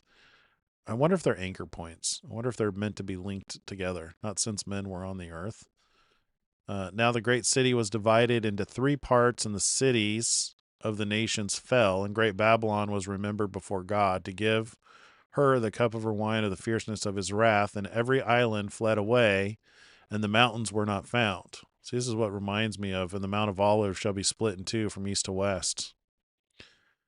I mean, the timing, so this sounds like this might be like the end, making a very large valley. Half of the mountain shall move towards the north, and half of it towards the south. Then you shall flee through my mountain valley, for the mountain valley shall reach to Azal. Yes, you shall flee as you fled from the earthquake in the days of Uzziah, king of Judah. Thus the Lord my God will come, and all the saints with you. It shall come to pass in that day that there will be no light. The lights will diminish. It shall be one day which is known to the Lord, neither day nor night. But at evening time it shall happen that it will be light, and in that day it shall be that living waters shall flow from Jerusalem, half of them towards the eastern sea, and half towards the western sea. In both summer and winter it shall occur. In both summer and winter it shall occur. Is that another reference to like the rotation of the earth? Because how can it be summer and winter at the same time? I mean, basically you're talking about two locations on earth, right? Summer and winter. So summer, winter. Could be. Wouldn't that be weird? Half of them towards the western sea. In both summer and winter it shall occur, and the Lord shall be king over all the earth. In that day it shall be, the Lord is one, and his name one. All the land shall be turned into a plain from Geba to Ramon. So this is talking about bowl number 7, the 7th bowl. It has to be, because the islands fled away and the mountains were not found. Let's see, and all the land shall be turned into a plain. That's exactly what a plain is. A plain is a lack of mountains. From Geba to Ramon, south of Jerusalem, Jerusalem shall be raised up and inhabited in her place, from Benjamin's gate to the place of the first gate and the corner gate, and from the tower of Hananel to the king's wine presses. The people shall dwell in it, and no longer shall there be utter destruction, but Jerusalem shall be safely inhabited. And this shall be the plague with which the Lord will strike all the people who fought against Jerusalem. Their flesh shall dissolve while they stand on their feet. Their eyes shall dissolve in their sockets, and their tongue shall dissolve in their mouths. It shall come to pass in that day that the great panic from the Lord will be among them. Everyone will seize the hand of his neighbor and raise his hand against his neighbor's hand. Judah also will fight at Jerusalem, and the wealth of all the surrounding nations. Okay, so you know what this almost seems like a parentheses. So when this is the importance of reading context, is if you don't read the context, then you don't understand parenthetical statements. Previously on, or 2 hours previously, or a week previously, or a year ago. If you're watching a TV show and it like references something, it's easy to see visually. The only way to see it happen in text and literature is if you read the whole context. So what happens here is this seems to be describing the 7th bowl, which is the last thing to happen before the kingdoms of this world. Basically, it's like the last thing to happen before everything is said and done. But then it goes into the details of what led up to it. It shall come to pass in that day. So I think this is, generally speaking, like basically the last couple of years, what's going to happen. I don't think that it's saying that that they're going to be nuked. So once all of this happens, so like once the islands flee away and the mountains are found no more, I think this will have already happened. Does that make sense? And all the land shall be turned into a plain from Geba to Ramon, south of Jerusalem. Jerusalem shall be raised up and inhabited in her place, from Benjamin's gate to the place of the first gate and the corner gate. See, this sounds like it's a done deal. The people shall dwell in it, and no longer shall they be utterly destruction, but Jerusalem shall be safely inhabited. So see, because you go from safely inhabited. so this is like the end. Like, you're done. Everybody is safe now. But then you have, I believe this is a parenthetical statement, because it goes to tell you, now you're going into details of what led to that peace. And this shall be the plague with which the Lord will strike all the people who fought against Jerusalem. Their flesh shall dissolve while they stand on their feet. Their eyes shall dissolve in their sockets, and their tongue shall dissolve in their mouths. It shall come to pass in that day that a great panic from the Lord will be among them. Everyone will see. So this has to be a parenthetical statement. It shall come to pass in that day that a great panic from the Lord will be among them. Everyone will seize the hand of his neighbor and raise his hand against his neighbor's hand. Judah will fight at Jerusalem, and the wealth of all the surrounding nations shall be gathered together, gold, silver, and apparel in great abundance. Such also shall be the plague on the horse and the mule, on the camel and the donkey, and on all the cattle that will be in those camps. So shall this plague be. And it shall come to pass that everyone who is left of all the nations which came up against Jerusalem shall go up from year to year to worship the king. Yeah, so this is the end of the parenthetical statement. So basically, you've got Jerusalem's going to dwell safely. So this is basically saying this is the end. So this is the end. Seal 7, Bowl 7. It's a done deal. But before you get to that, this is how the evil is going to be destroyed. They're basically going to be nuked. And it shall come to pass that everyone who is left of all the nations which came against Jerusalem. So see, now you're returning back to the day of peace. Like so see how the parentheses works. So basically you've got, you got context that's leading up to Jerusalem dwelling safely. Then you've got like this parenthetical statement that's just like, in order to get to the peace, all the bad guys have to be melted. And then you get back to, and it shall come to pass that everyone who is left after having been melted, the nations which came against Jerusalem shall go up from year to year to worship the King, the Lord of hosts, and to keep the Feast of Tabernacles. And it shall be that whichever of these families. So what that tells me is this could be referring to now, the Great Tribulation. So this could be referring back to, even though it seems as though it takes place here with the seventh bowl, because it's a parenthetical statement, you could almost preface it 2 years previous. They were nuked or led to the battle. Something like that.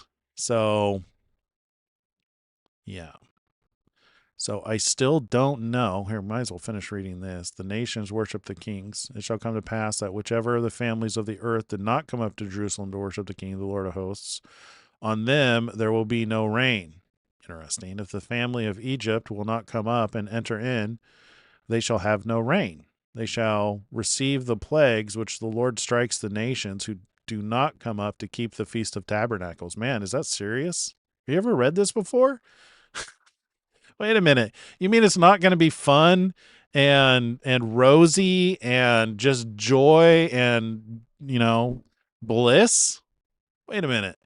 And it shall be that whichever of the families of the earth do not come up to Jerusalem to worship the King, that's Jesus, the Lord of hosts, on them there will be no rain. What? So you don't get, so they're going to be planting and farming. So you don't get any rain if you don't go visit the King.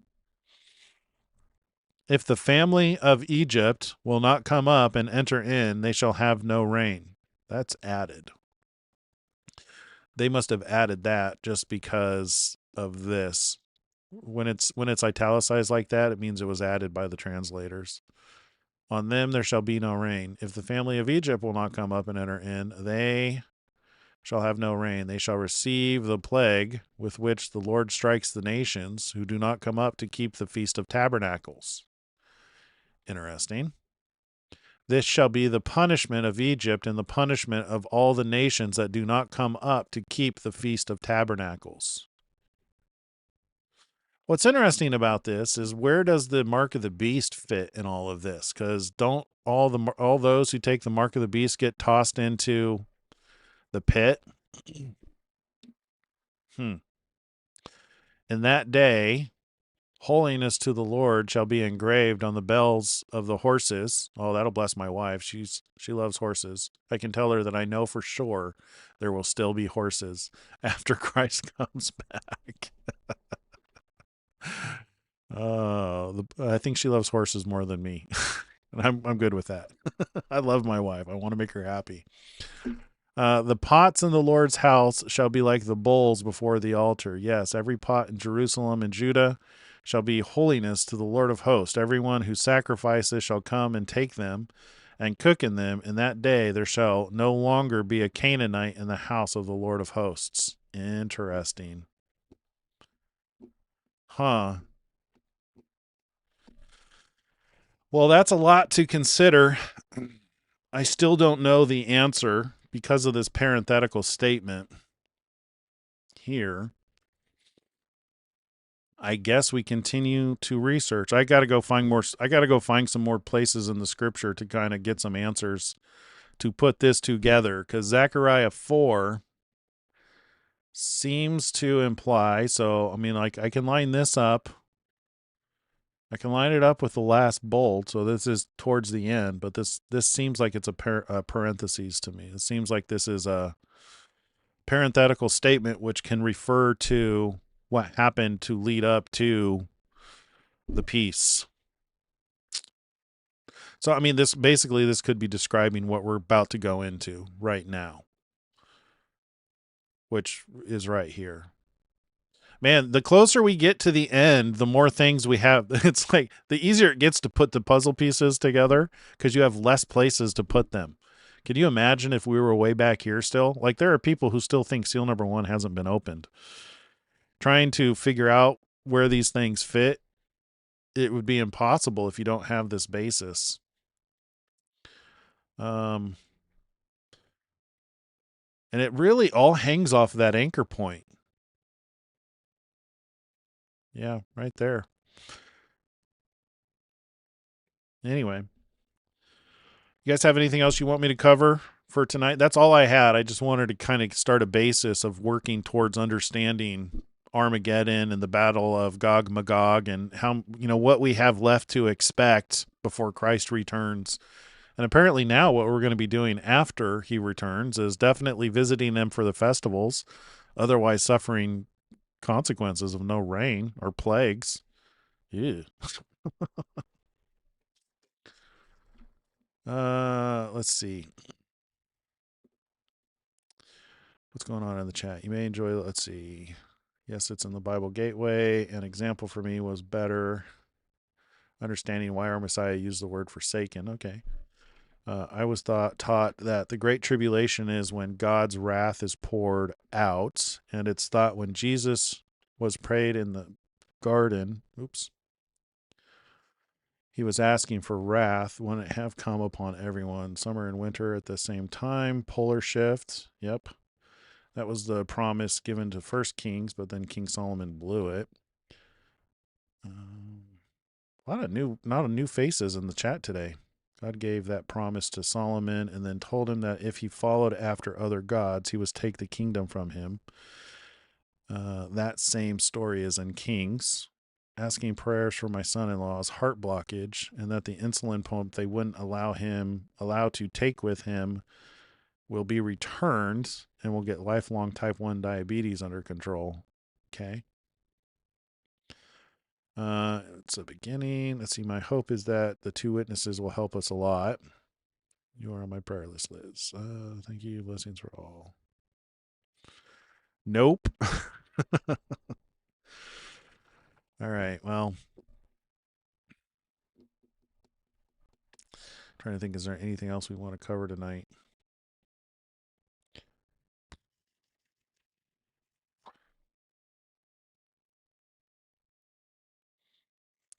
I need to go figure out the order of the bowls and the trumpets.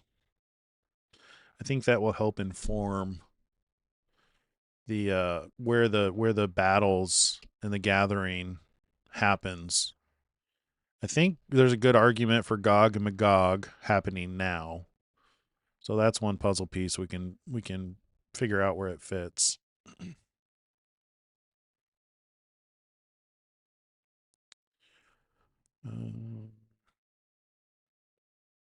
The Lamb and the 144,000. You know, that's something we haven't talked about much. 144,000. Then I looked, and behold, a Lamb standing on Mount Zion, and with him 144,000, having his Father's name written on their foreheads. That's an important thing to highlight. And I heard a voice from heaven like the voice of many waters, and like the voice of loud thunder, and I heard the sound of harpists playing with harps. They sang as it were a new song before the throne, before the four living creatures and the elders, and no one could learn the song except the 144,000 who were redeemed from the earth. See, this is the thing I wonder is, when were have the 144,000 already been redeemed? We would never know. Honestly, we would never know if the 140, because 144,000 out of 9 billion. I've looked this up before. How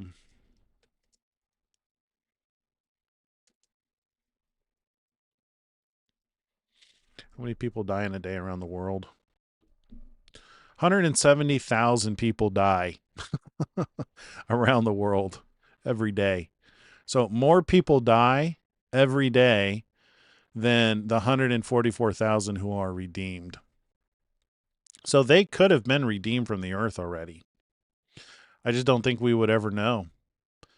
Or it could be, the 144,000 could be people who are the last ones to be martyred before seal number 6.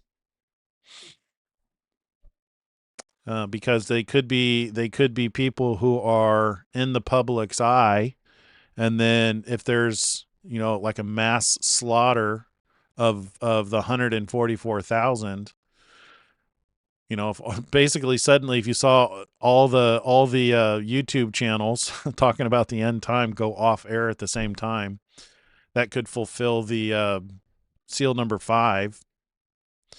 That talks about waiting for your fellow servants and brethren to be killed as they ought. That could cause a shift or a change. That could be a pivotal point. So if this hasn't happened yet, it's entirely likely it might happen in seal number 5, between seal number 5 and seal number 6. I would assume. I don't have anything else to contribute to that. These are the ones who were not defiled with women, for they are virgins. These are the ones who follow the Lamb wherever he goes. These were redeemed from among men, being firstfruits to God and to the Lamb. And in their mouth was found no deceit, for they are without fault before the throne of God. 144,000 were of the tribes of the Jews. Yeah, but the thing about that is how do you know if you're a Jew or not? I mean, like, there are definitely people who are of the tribes of the Jews who probably don't know it. I mean, it does say in where is it? Revelation. Where does it talk about? Is it Revelation 11? The 2 witnesses?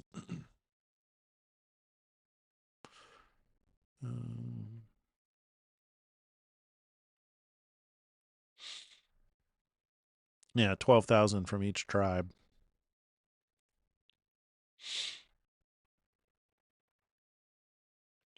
Yeah, there's not a lot said about the 144,000, unfortunately.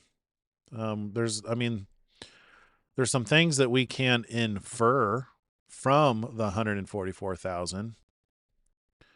So here's where it talks about, the sealed of Israel. So you remember how they're sealed with the Lamb's father's name? So if you want to know what the mark of the beast is if the 144,000 are sealed with the Lamb's father's name, anything other than the Lamb's father's name qualifies for the mark of the beast.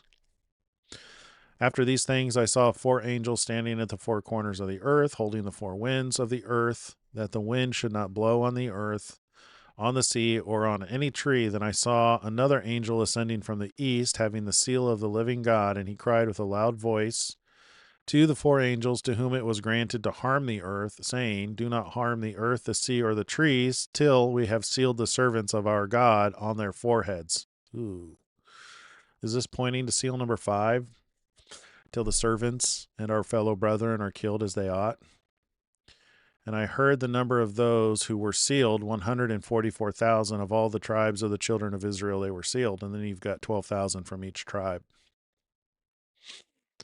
And after these things I look, and behold, a great multitude, which no one could number, of all nations, tribe, people, and tongue, standing before the throne and before the Lamb, clothed with white robes, with palm branches in their hands, and crying out with a loud voice, saying, Salvation belongs to our God, who sits on the throne, and to the Lamb.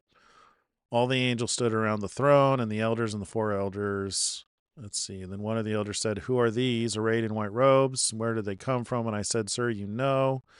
These are the ones who come out of the great tribulation and washed their robes and made them white in the blood of the Lamb.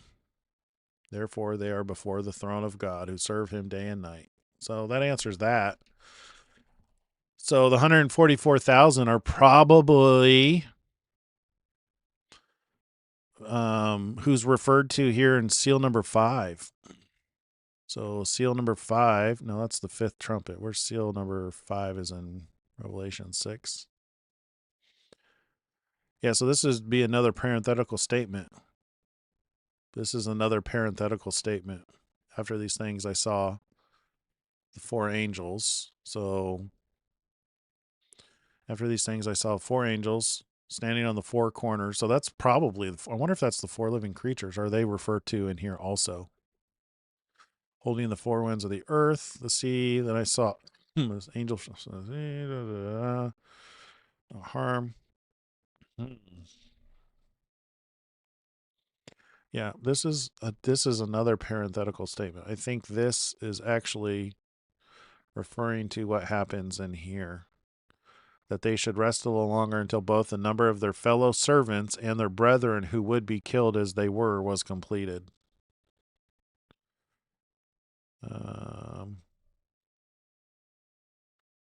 Yeah. Multitude from the Great Tribulation.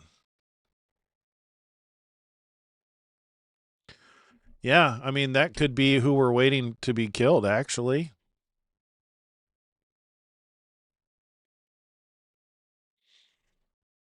Cry of the martyrs.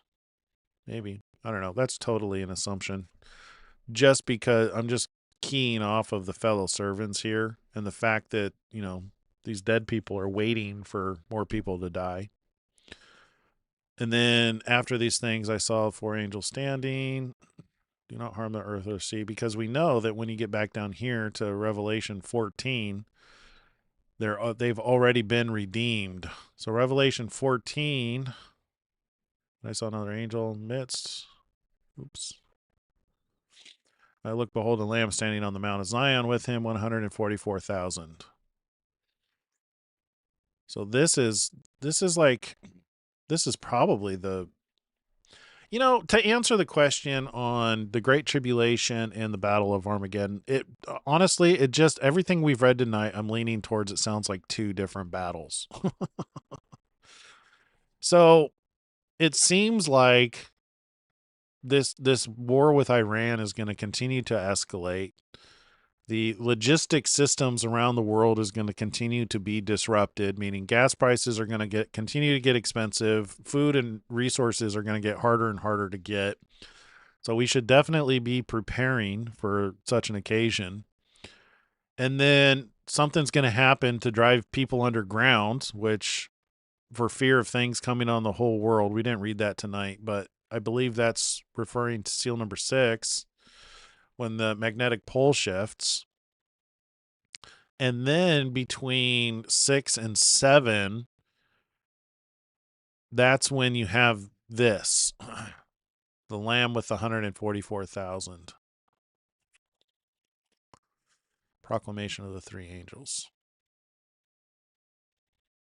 All right, so I think I have what I need in order to put this on the timeline to start visualizing this, and then we can adjust it from there to figure out where things fit, and we can start tearing it apart to find all the holes in the logic.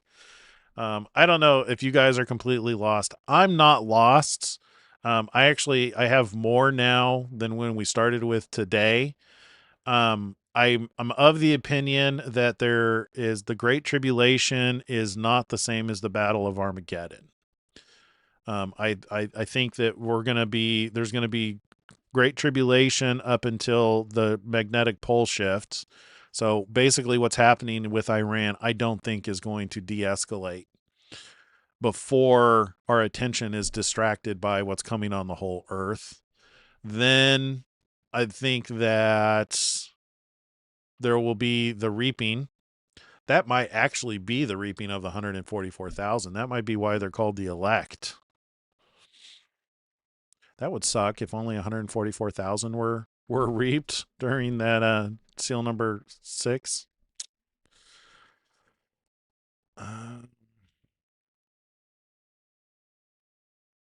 Well, no, because those who come out of the Great Tribulation are clothed in the blood of they've made their robes white in the blood of the Lamb. Anyway, that's a lot to take in. I know it's a really massive subject. I think if I can plot this on a timeline based on what we know, so basically expand this section out, because we're in this last quarter here. So I need to expand this out and start plotting where things fit. Like what we know given what we've seen so far. In order to know what to expect. And what to keep watching for, because that's really the best we can do. This isn't about predicting the future. This is about being prepared. Because if you're prepared, then you can love one another. You know, if you prepare with extra food, then you can help others for those who didn't prepare. Yeah. Anyway, see, you don't know if you're Jewish. They were spread all over the world. Time to do some DNA tests. But that could be symbolic number. That is true. The interesting thing, that is a good point, Fury, about it being a symbolic number. So 12, we know, 12 biblically typically means governmental organization or governmental perfection. E.W. Bullinger wrote a book called Numbers and Scriptures. I don't have it. It's in my other office. Well, I have the book. It's just in my other office. I'll have to go get it and look up what he said about the number 12. But from what I remember is it means organizational or governmental organization. So it's indicative of governing people. That's why Jesus chose 12 disciples, is because it was the number representative of governing. So he trained 12 disciples and then gave them charge to go out and save people, convert people, reach people, spread the gospel. And then that number turned into a lot more. So 12,000 from each tribe. It could be a literal number to where these are those who are going to be placed in charge during his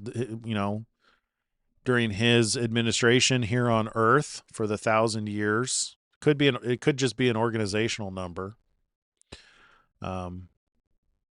Yeah, I could see that. Because of the meaning, because 144 is 12 times 12. So 12,000 times 12. Yeah, it's not 12 times 12. 12 times 12 is 144.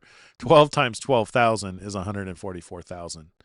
So I could see it being a figurative number representing, those who are, it could be the elite. It could be the ones who are in charge, I suppose.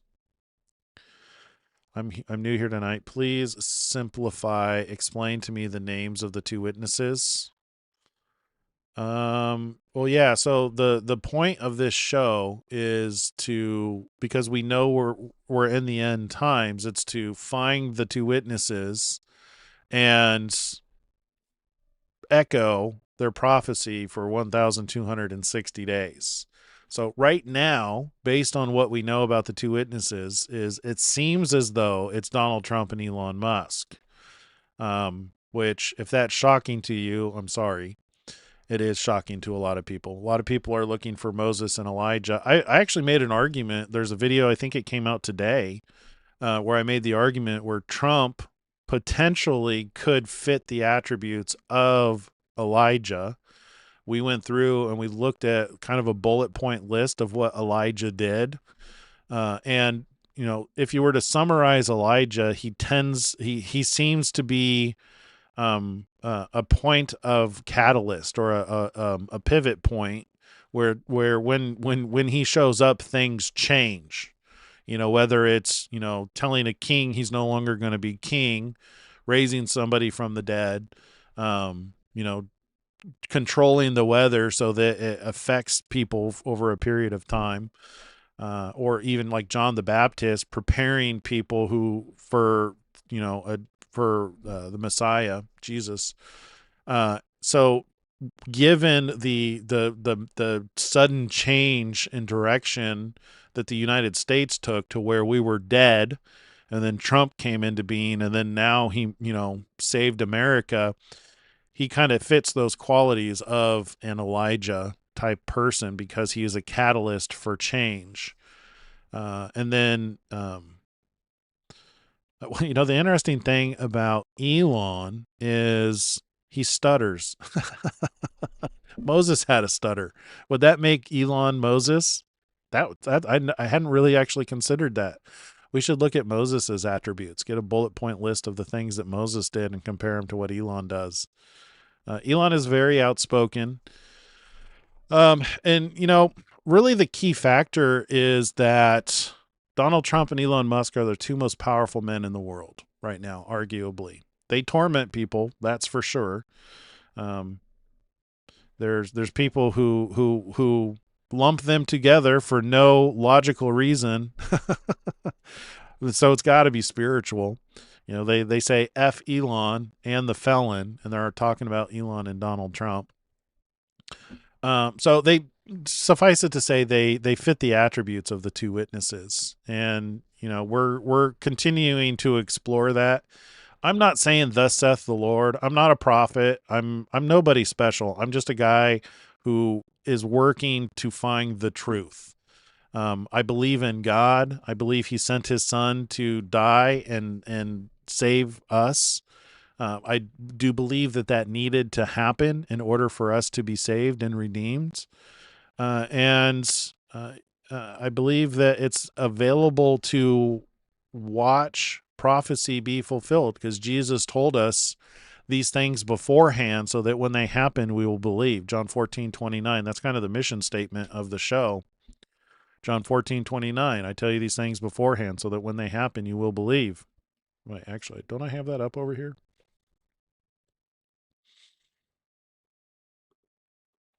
There you go.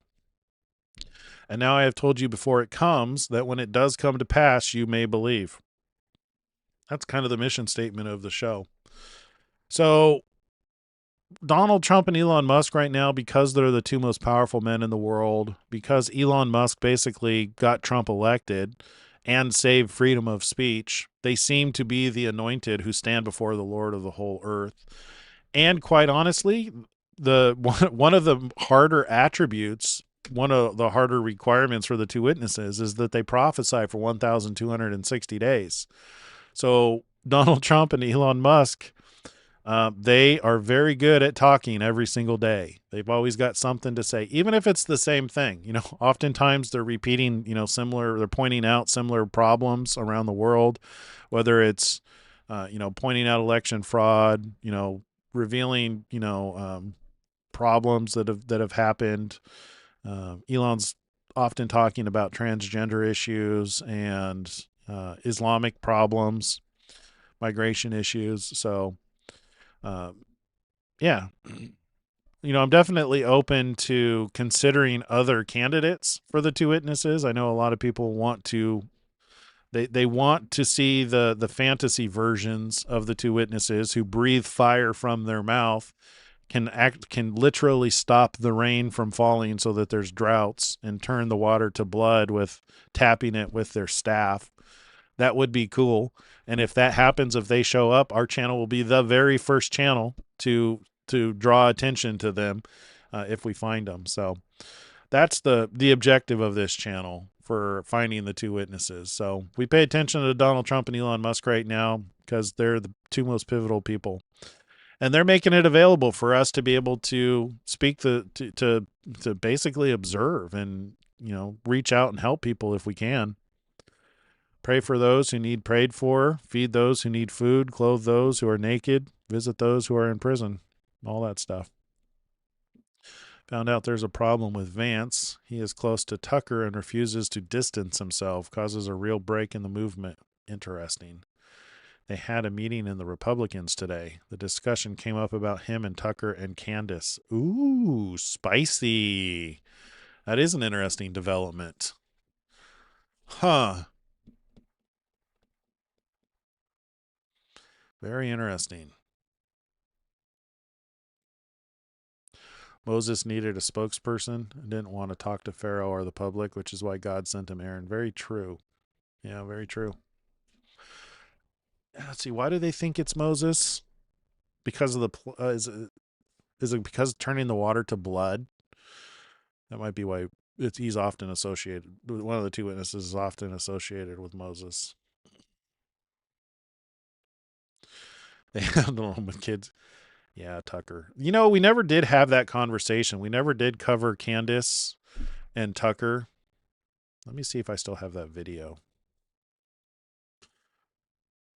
Yeah, whatever came of this. Candace is going too far. So this was... Oh, this isn't it. It's somebody else talking about it.